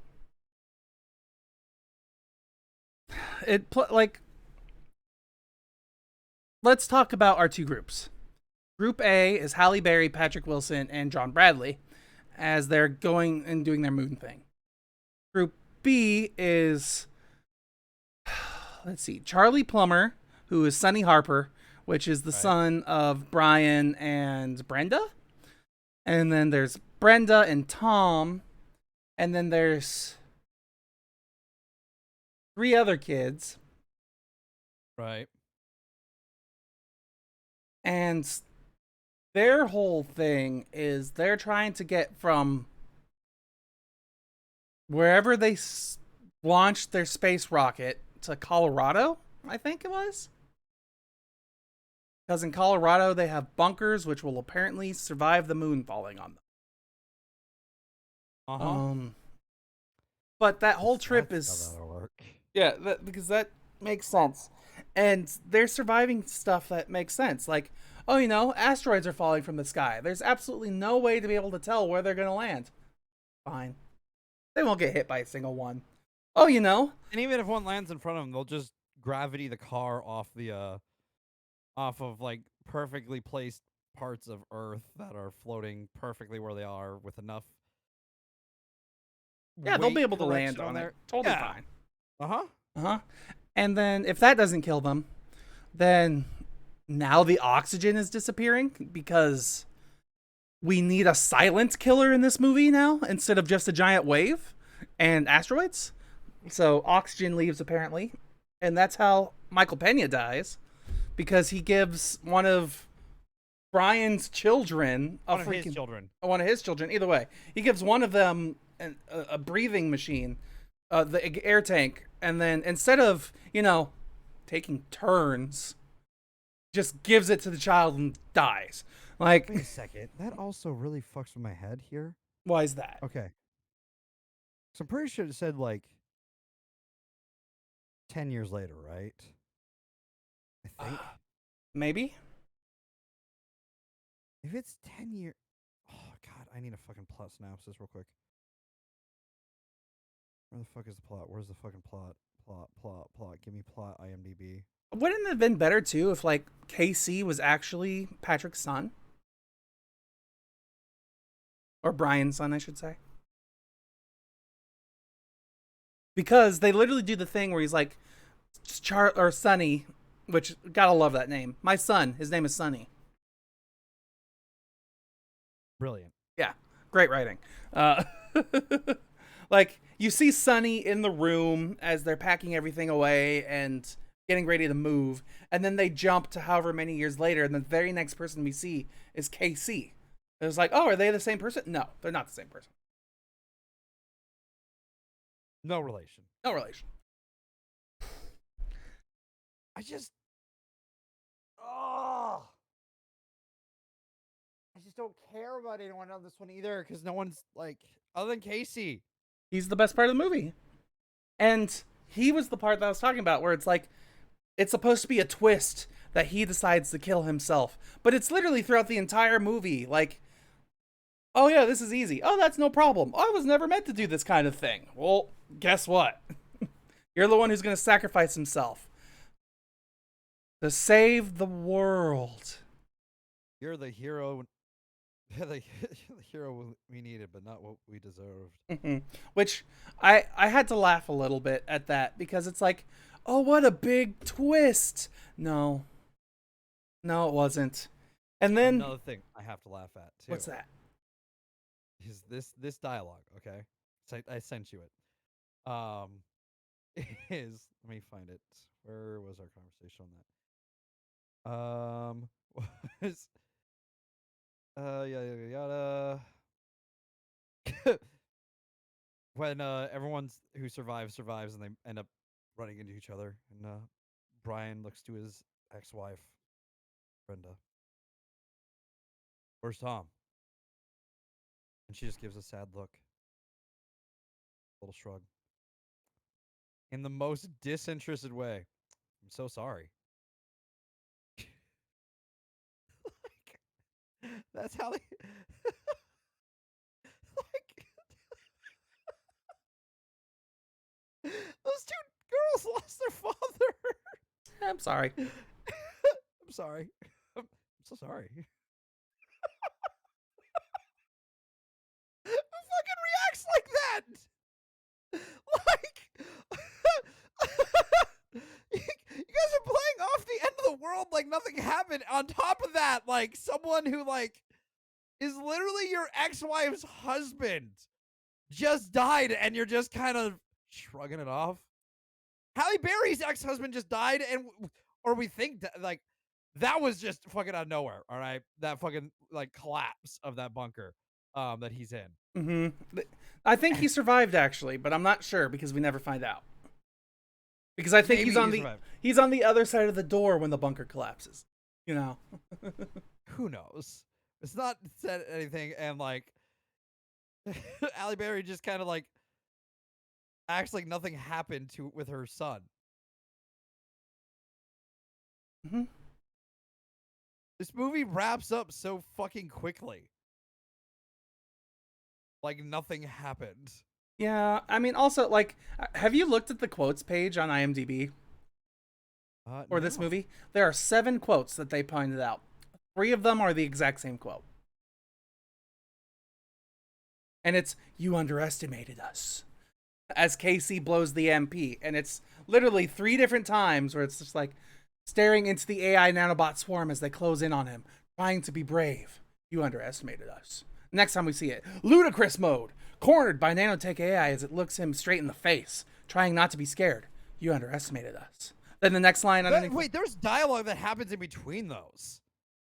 Was there? Because he says yes. Because he says ludicrous mode when we go start the little pod thing starts going faster.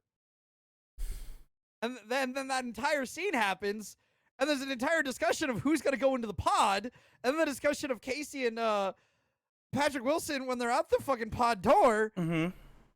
And then the pod disconnecting and them talking a moment, and then all of a sudden he says, "You underestimated." You can't just what? Quote, yo, IMDb quotes, bro. You're literally missing like 5 minutes of movie. Plus, I gotta love the end monster too. Like, the monster, and its whole thing, according to what we find out in the movie, is it chases after electrical and biological information. They both have to be present before it attacks. Except for the moon, because that's just electrical. Uh-huh.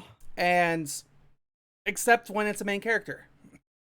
Because then they gotta survive, and they gotta stare it in the face, and they gotta have this moment. Yep. When it was a side character, that freaking alien swarm thing just literally was like, "Oh, you're people. You're people."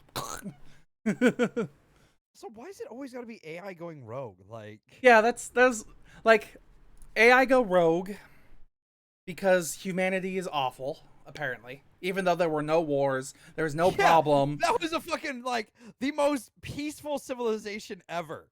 Like, we were prospering. We didn't need. We were no longer at war. There like disease and stuff had passed. Like, we were starting to explore the stars.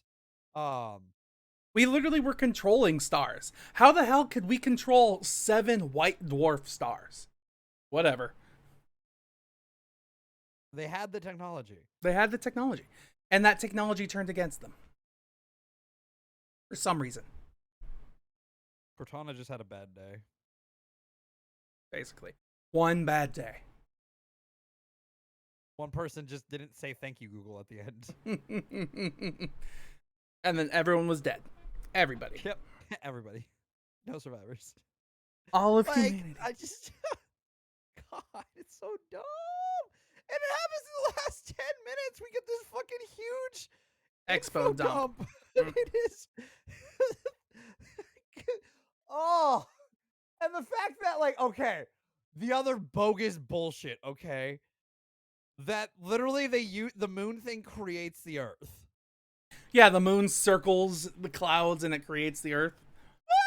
I mean, the whole thing was ridiculous. Like, the fact that Casey was like, the moon is exactly this far away from the sun, and the sun is actually this far away. So it's a mathematical impossibility that, I don't know. I mean, it is true that, like, the fact of the matter is, the only reason why we get an eclipse is because everything is lined up so fucking perfectly. But, I mean, even if it is a superstructure, who the fuck cares? Yeah, plus, so it's understood that they originally tried to build like 7 superstructures. I think. And then ultimately... No, there were 7 ships that you're thinking of. 7 boats from 2012. Yes. And only 3 of them worked. Yeah. I think it was... I don't know if they ever gave us a total amount of the moons. They definitely showed them as they were being constructed. They showed some of them being made, yes. But only one was finished and managed to get away. And plus, I don't know if it was the only one that was finished, or if this was the only place in the entire galaxy that they could find a place to make an Earth, essentially. No, the AI was saying that, like, only one got away because they had mapped out, like, places that they were going to send them, that they could do the perfect, which, okay, I don't think it matters where you're going to put them if the moon can just take things and make a planet. Make it planets. Yeah, I kind of agree with that, but it has to be perfect.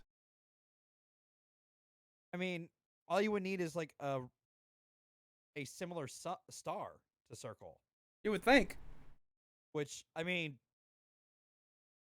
wouldn't be the hardest thing to do, because, like, you just need one of, like, similar, not even similar mass, just similar light and heat, like, at a certain distance. Like, that's replicable, like, by a lot. You'd think. But there's only a handful of places that we could have sent these moons. Okay, fine. But they're just going to build their planets. So why not also make it so they can maybe build a star? Since you have a star on the inside, it should theoretically be doable. You would think. Yeah. I don't know. Maybe. They didn't really tell us that. Oh, I forgot to mention, my favorite character in this movie isn't actually Casey Houseman. It's Fuzz Aldrin. The cat. God damn it. As soon as he said Fuzz Aldrin, I'm like, oh, damn you, movie. Fuck you. Mm-hmm. Also, there's some fucking Elon bait in this, which is bullshit. Oh yeah, it's definitely like, oh, I love Elon. SpaceX has a gas depot for their rockets orbiting the Earth already. Oh, I gotta love Elon. Roland Emmerich's over here. Let me suck your cock more, Mr. Elon. Yeah. I'll gargle your balls real quick, Mr. Elon. I'm sorry. God. Hate it. I fucking hate it. What? How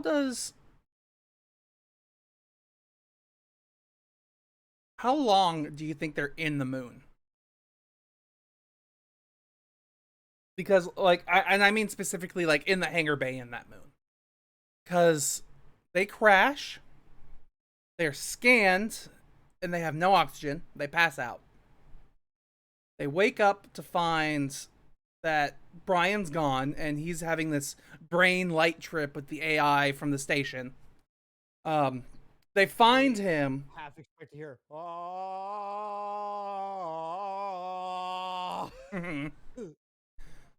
By the way, the ships fucking looked like they were from Halo. Like, yes, they did. like, I'm not just saying because there was a Halo ring, okay? Because then I could have pointed to, like, Star Wars recently had a Halo ring. I think. Everyone's capitalized on Halo making a show. This, like, it literally just looks like they went to, like, the guys, like, they went to 343 and went like, hey, can we use some of your assets? No, but just make it. Yeah, but just make it look a little more different. And they just added a little like a couple like different rings and stuff on it. I don't know. Anyways, back to the point of we're getting brain scanned. Mm-hmm. Yeah, brain scan, and then they find him. This is when Brian learns that he's supposed to be the hero. They get back to their freshly fixed up and souped up shuttlecraft. And then they save the day with a freshly souped up EMP. How does the computer do that? There are no, as far as we could see, we see nothing. So, have no idea how the computer can do any of it. Gotta love, too, how the hell was the computer able to scan Casey's brain after they had left the, like, shuttle area? Because Casey was able to remember that he died. But, you know, whatever. He was aware that he died. Yep. But now he's a part of the space station, and he's the happiest he's ever been. Now that he's never going to see anybody but his own memories. And a computer AI. That apparently has a plan. Yes. Now we can begin. Cut to black. What? Now we can begin. God, and I will be honest, I don't want to know what comes next. I kind of do. But I don't at the same time. Right? Like,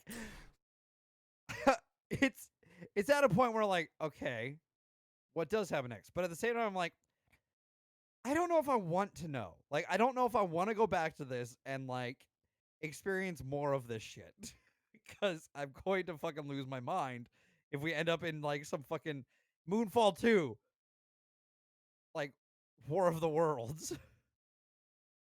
Then we find out that the original humans didn't die originally. Some of them... The reason why the AI went crazy is that some of them went evil and said, fuck your utopia. I want power. Which, I mean... I don't know, man. I don't know. I don't know either. It's just, this movie is kind of a mess. But hey, it has Donald Sutherland in it.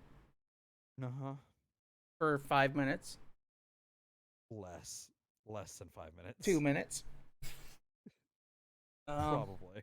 And he wants to kill himself because he helped hide the fact that the moon isn't natural.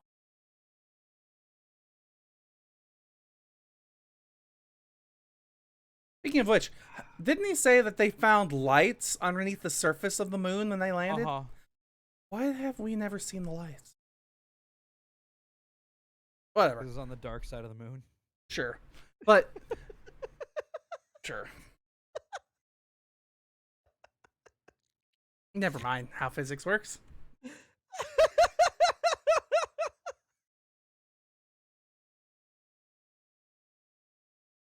I got nothing else, man. I don't know if there is anything else to this movie. You know? Watch it if you like cool CG effects. But you're not really getting much else. Yeah. Ready for the news? I got nothing else, so let's move on. We're done here, everybody. Watch Moonfall if you want. But it's time for news and wrap up. And there's a couple of things that I want to talk about. At least 3. One of them is something that I saw earlier today, which is the Jurassic World trailer. Jurassic World 3, I think, trailer came out today. So that's going to be interesting, I think, maybe. We're probably going to watch it. Yep. So we get to see how they redeemed raptors that replace guns, but need a gun to work, you know. We'll see how they do that. One thing that I'm... Yeah, we'll... Do we want to try to finish out the rest of the franchise too, since we still have to watch... Did we review the first Jurassic World? I don't remember off the top of my head. When did that come out? Let me see. I think we did the first Jurassic World. I know we did the second. No, we did not. It was 2015 that came out. I know we did Fallen Kingdom.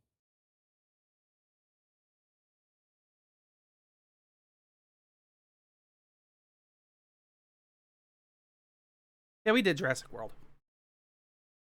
Really? Okay. I think we did it with Fallen Kingdom. Okay.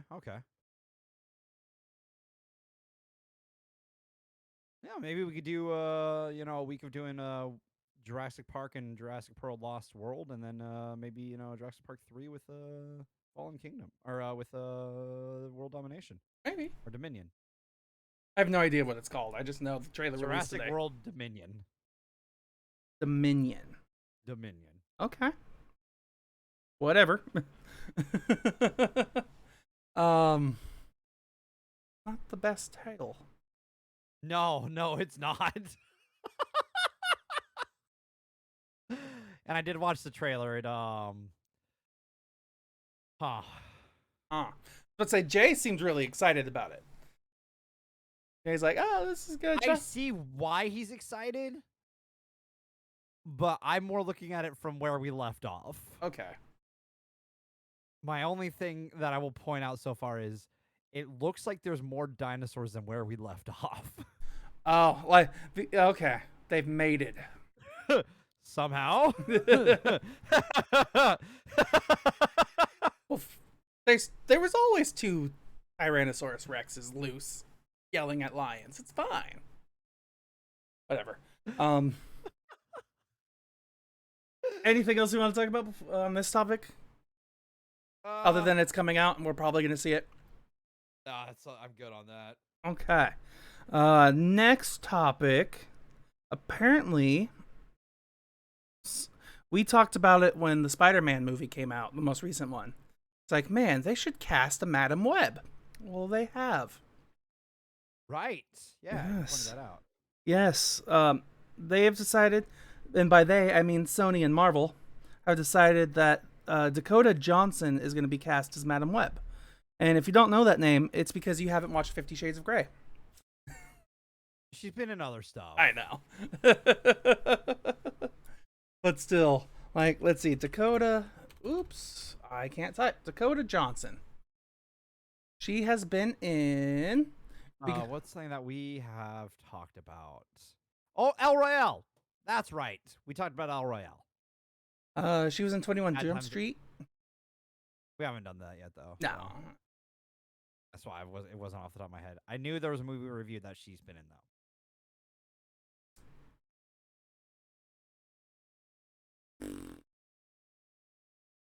At times at the L. Peanut Butter Falcon. Right, she was in that too. Mm-hmm.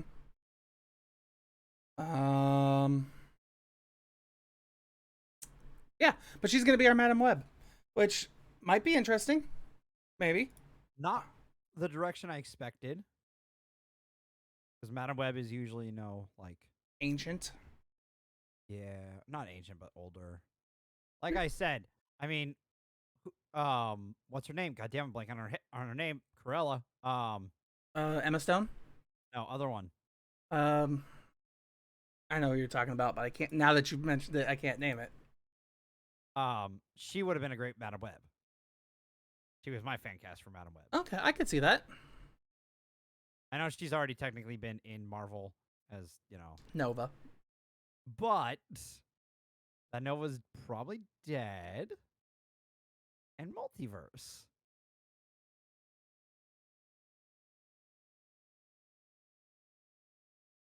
I mean, yeah, I'm not sure how I feel. Like, it's not a jab at Dakota Johnson. It's just that, like, when I think of Madam Web, I'm not thinking, like, someone in their 30s. You're thinking somebody in, like, probably the 60s. 60s. Maybe 70s. You Professor McGonagall. She might have been a good Madam Web. She could have rocked Madam Web, actually. Yeah, that would have been a good cast right there. It also kind of depends on what they're doing with Madam Web. Because, like, a young Madam Web is weird, in my opinion. Okay? Because I don't know what the plan is with that. Because, like, Madam Web's supposed to be the one who kind of, like, gets... Because she was created... quick... Comic book history. Quick comic book history. Kind of the Spider-Verse thing kind of stemmed from the animated series Spider-Man from the late 90s. That also tied into the X-Men animated series. Because Spider-Man has multiple things, like he's trying to get MJ back because she fell through this portal, yada yada yada. They have a giant battle on Battle World, where like a bunch of villains and heroes are brought to and they fight. Spider-Man does that whole thing, and Madam Web's like, "I'm sending everyone back except for you, Spider-Man. We still have more business." And gets a bunch of different Spider-Man of the multiverse. And this would be the first time that we really see the Spider-Verse happen. Okay. Before it was coined the Spider-Verse. They have because they all have different personalities and they're at different points in the Peter Parker story. And the main villain of that arc is a Peter Parker who ends up getting Venom and Carnage on him and going evil. And like it's implied that it's our main Peter Parker's Spider-Man, Venom and Carnage, because they got sucked into a portal as well at some point. A lot of people get sucked into the multiverse portals throughout the tail end of this franchise, and things just kind of stem from that. We never get a resolution for where MJ was either. Like the show ends with Madam Web being like, "And I will take you to MJ," and they never followed it up. So people are asking, that since we're getting, a revival of X-Men 89, that we maybe get a Spider-Man animated revival, and I'd be more than happy to get a revival to that to end that fucking story, because it is one of those cliffhangers where like we're just gonna end with Madam Web saying that we're gonna get MJ back and just nothing. But that's where Madam Web was created for that show. It's awesome to see how much like the 90s cartoons like inspired where comic books are today, because a lot of like characters that are synonymous with these comic book characters came from TV shows like Harley Quinn. I believe Black Cat was also was created for TV. Madam Web, like Dr. Freeze's or Mr. Freeze's like main story started from Batman the Animated Series, like the whole his wife and everything like that. Like that story is from the animated series. Like, and the comics went like, "Hey, that's really good. We're gonna use that." Okay. That makes sense. Yeah. So like that Madam Web is one of those like synonymous things with Spider-Man now because of the animated series. I think she might have died in the comics, but I don't fully remember what happened to her. Because she wasn't in during one of the last Spider-Verse arcs. Anyways, Madam Web isn't a character that we really see anything outside of her gathering spiders. I was about to say, isn't Madam Web isn't because of her the Spidey sense is a thing as well? I don't think it's from her. I think it's like best way to put it is like all the spider essentially there's a couple different like groups of people that are like really tied to the multiverse. Okay, one of them is the Britain Corps, which is where like there's a bunch of Captain Britons. Captain Britain of the main comic book line is part of the Britain Corps. There's a Spider-Man who's part of the Britain Corps who is like the leader of the Web Warriors, which Miles and Gwen are a part of. So like he kind of leads that. Like it's Spider Sense, I think, is just something that's like just carried through them regardless. I don't think it's necessarily tied to something, and if it has been said, it's not big enough deal that it can't easily be retconned. Okay. I don't think that has anything to do with Madam Web, because Madam Web usually is brought in to be like, "Hey, we need you group of Spider-Men or women, whatever spiders we're grabbing, okay? You spider people, man, Spiders man, Spiders man, Steven's favorite." Just a bunch of spiders pretend to be a man. Totally fine. A bunch of spiders who got the consciousness of Peter Parker and think that they're Spider-Man. Totally normal. Have you ever seen that thing drawn? I don't think I have, honestly. And I'm okay with that.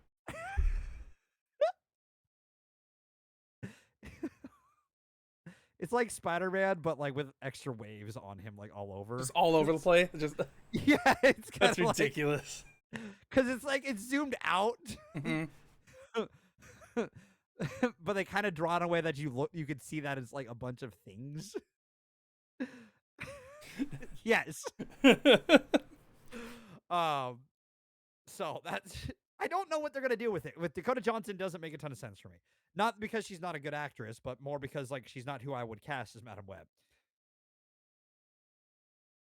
I mean, I don't blame you. She's definitely not the first person I thought of.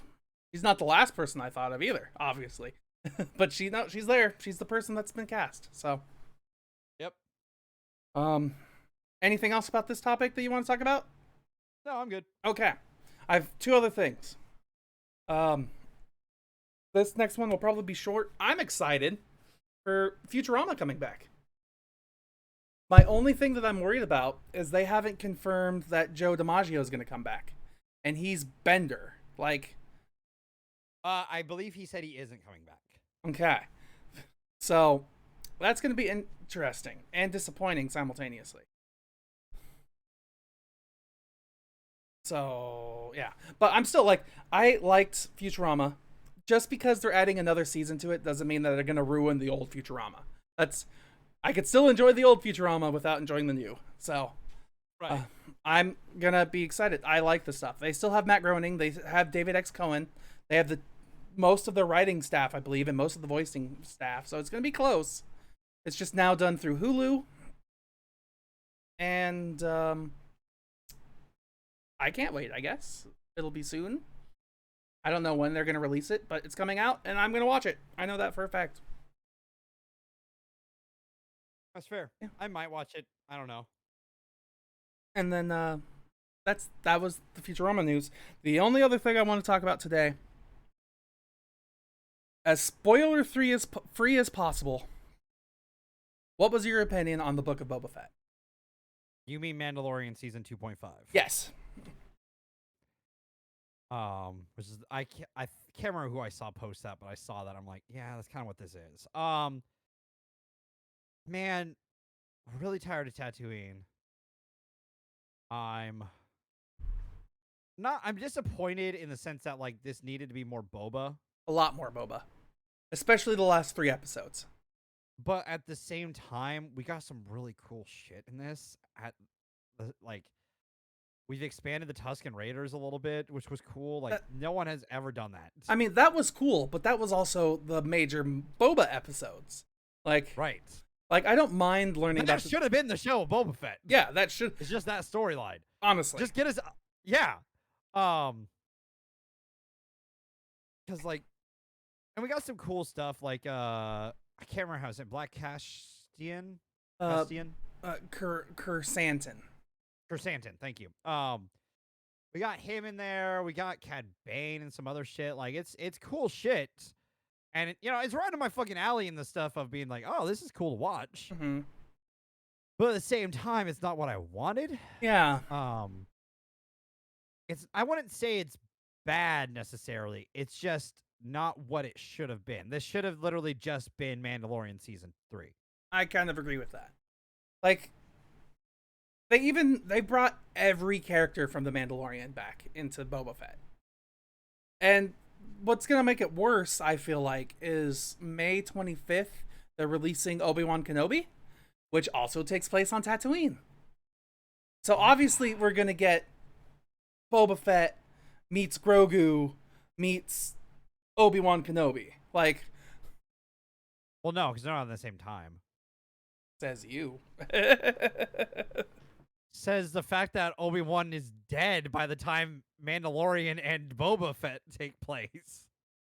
Says you. What? What? Star Wars can retcon anything it wants. What's going to happen is the Force Ghost of Obi-Wan is going to take over a droid, and then the droid is going to become an activist for droid rights. I don't know.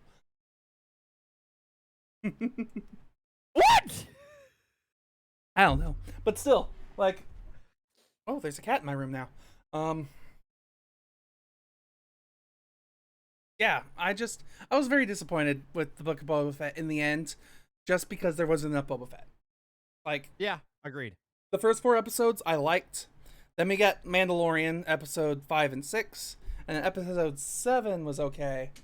But it, like, even then, once we get back to Boba Fett being like the main character in the final episode, he's not really the one making all the decisions. Yeah, no, 100%. So. Yeah, I don't know. It's kind of weird. It just there need to be more to it. There's some fucking cool ass visuals though, like fucking hell. I do like the Tusken Raider stuff that we get. I don't think I like how much they alluded to freaking Dune in this franchise though. Like in that series. Like don't get me wrong, I know Tatooine is inspired by Dune from freaking whatever his fucking name is that I'm forgetting right now. Like, I know that was his main inspiration, was Dune for Tatooine, but still, like, the amount of things that are, like, straight out of Dune kind of bugged me. And also, another part of that, too, that kind of bugged me, was... I mean, that part doesn't bug me because, like, spice and stuff has always been in Star Wars and everything. Mm-hmm. Like, the spice mines of Kessel. Yep, that's always been there. Stuff like that has always kind of been there. And with other mediums, we've gotten, introduced to the Pikes and stuff, being the ones who run the spice trade and everything like that. And other that makes sense to parts of this, like, stuff ties together perfectly fine, and it's like it's built out in the universe that you don't need to, like, worry. It's just, goddamn, it just feels really weird because it like I saw Tim Geddes of Kind of Funny post this, and I'm gonna pull his tweet up real quick because it does kind of, I think it describes what we're dealing with Star Wars currently. Let me just find it real quick. Tim Geddes.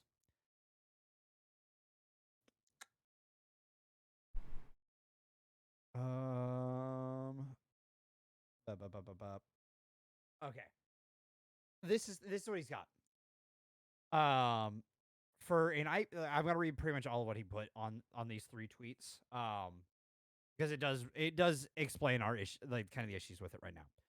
For an IP all about balance, Star Wars sure has a lot of problem with it. Unfortunately, this season of the Book of Boba Fett Boba Fett might be its biggest example yet.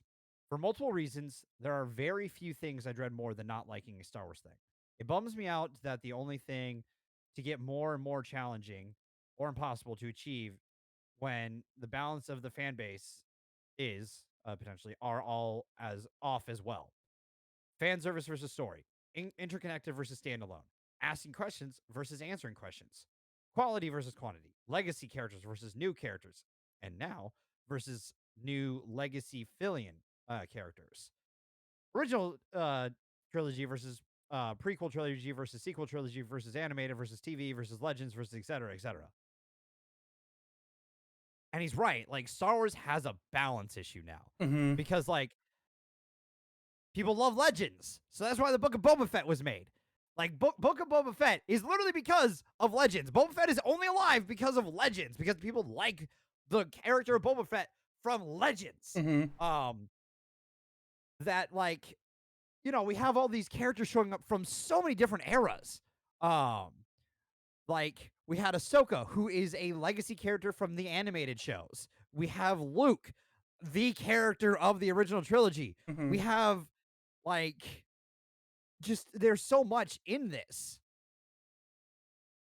And Boba Fett does explain the issue of balance so perfectly that Star Wars is dealing with.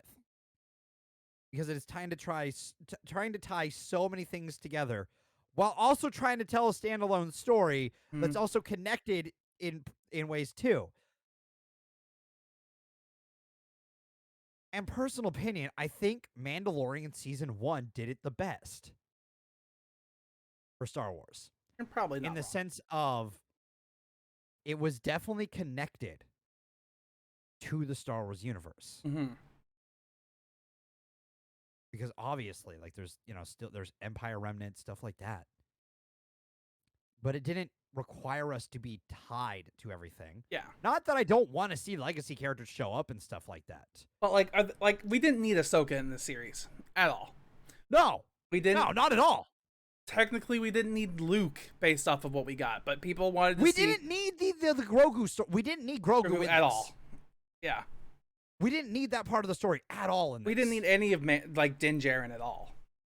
I can excuse him showing up to help Boba. Mm-hmm. Okay, and because that's he was all helped. he showed up, but he didn't need an episode himself. Yeah, we literally get an episode of him. Just in a series that is 7 episodes long about Boba Fett. They just took like 20% of his runtime. Yeah. So, and balance is needed if we're going to get anywhere in this especially franchise. Too, like, who the fuck are the mods, and why the hell are they on Tatooine? Like, I understand that they're inspired by another franchise, and like they're supposed to be like the cartoonier aspect of things, but they are literally the brightest, most cartoony thing in that entire show, when everything else is browns and grays and beiges and just dirt and sand. And then you have these people who look like they're from the year 3000 on Earth. And it's like, yep, I'm driving around on my rainbow-colored mopeds. No one's ever gonna see me spying on the Pikes. Yeah. That's a little weird. It's a little weird. Yeah. So, ultimately, watch it, I guess, because it's interesting, and it's got a lot of fan service stuff from like the first ever appearance of Boba Fett. A character who I really do admire, and they kind of show up at the tail end just to end a storyline.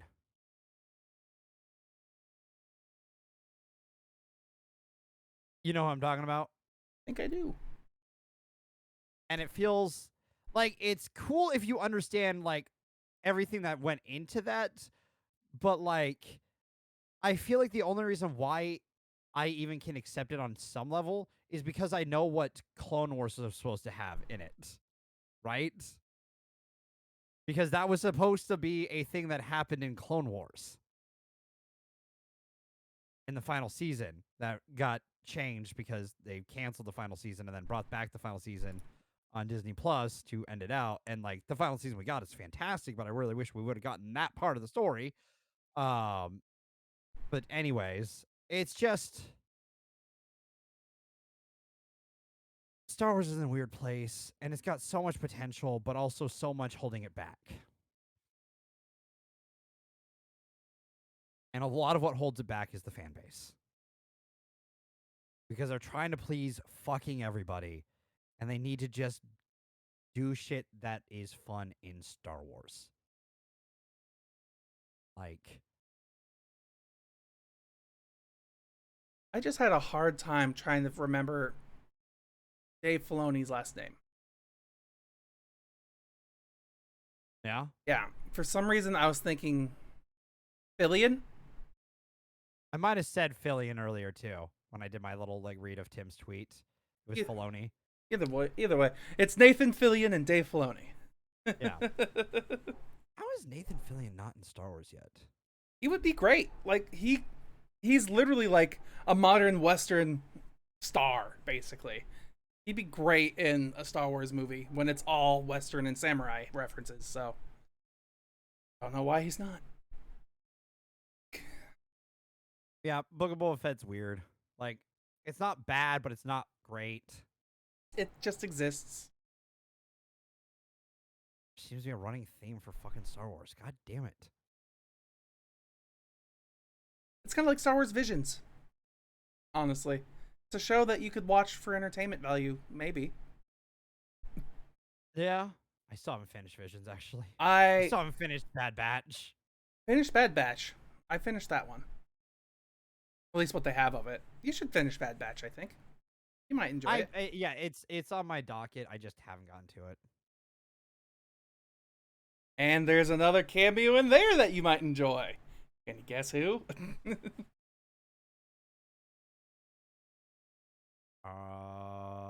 Is it in the last couple episodes? Mm-hmm. Do they have a lightsaber? No. Do they sometimes have a lightsaber? No, but they fight people with lightsabers. Are they in the Book of Boba Fett? Yes.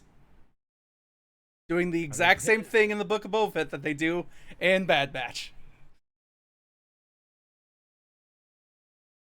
Is it someone who's in the entirety of Book of Boba Fett? Nope. Kind of just shows up suddenly. Also kind of just shows up in Bad Batch. I saw that guy. Okay, I know who you're talking about. I've seen that episode. Okay. I think that's where I left off. Okay. That or the episode after that.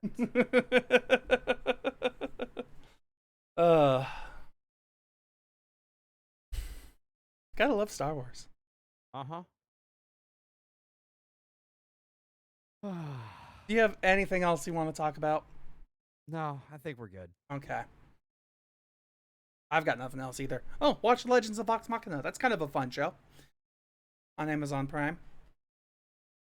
I'm enjoying it so far. Yeah, it's definitely just a show to entertain you. It's nothing major. It's just adult animation comedy, basically. Yeah, pretty much. With a lot of references to Critical Role, of course, but still.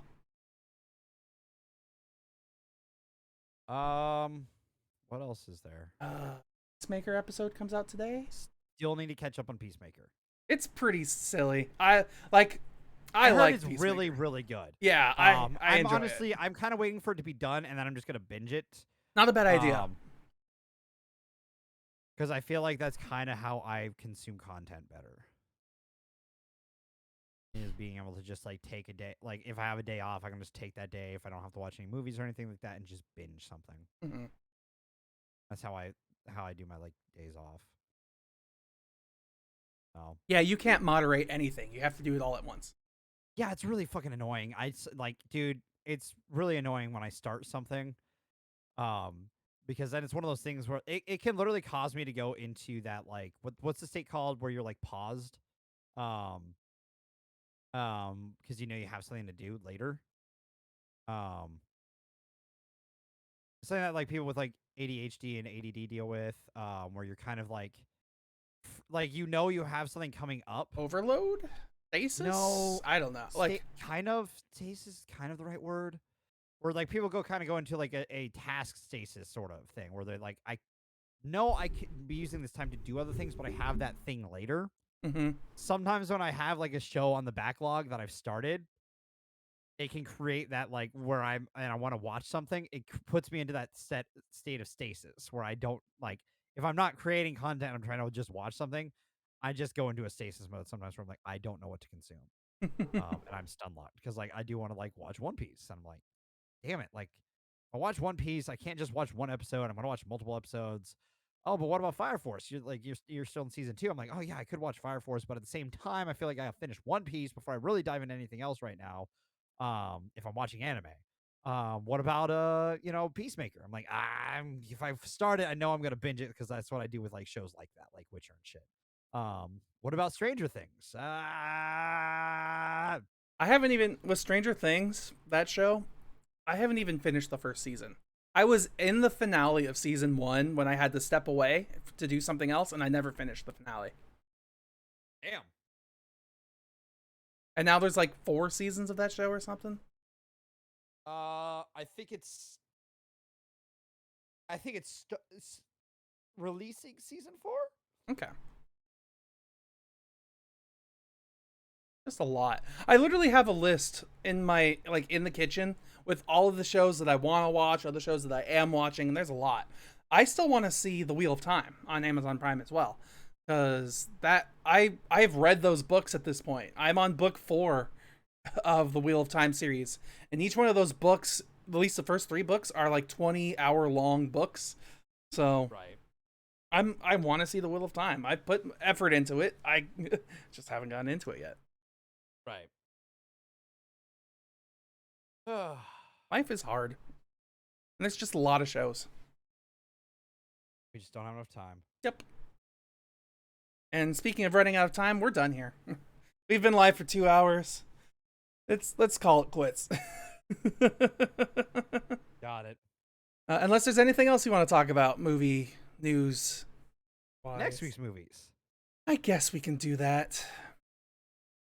So next we're going over Judge Dredd and Dredd. It'll be fun. 2 movies based off the same property, done very differently. Like, dramatically different. Been a while since we've done a compare and contrast. It'll be nice. Okay. So yeah. Judge Dredd. And Dredd. And Dredd. And we're done here. So yeah, like, comment, subscribe, ring the bell, leave a review, leave a comment. I don't know. What's your favorite color? That could be the comment. Who knows?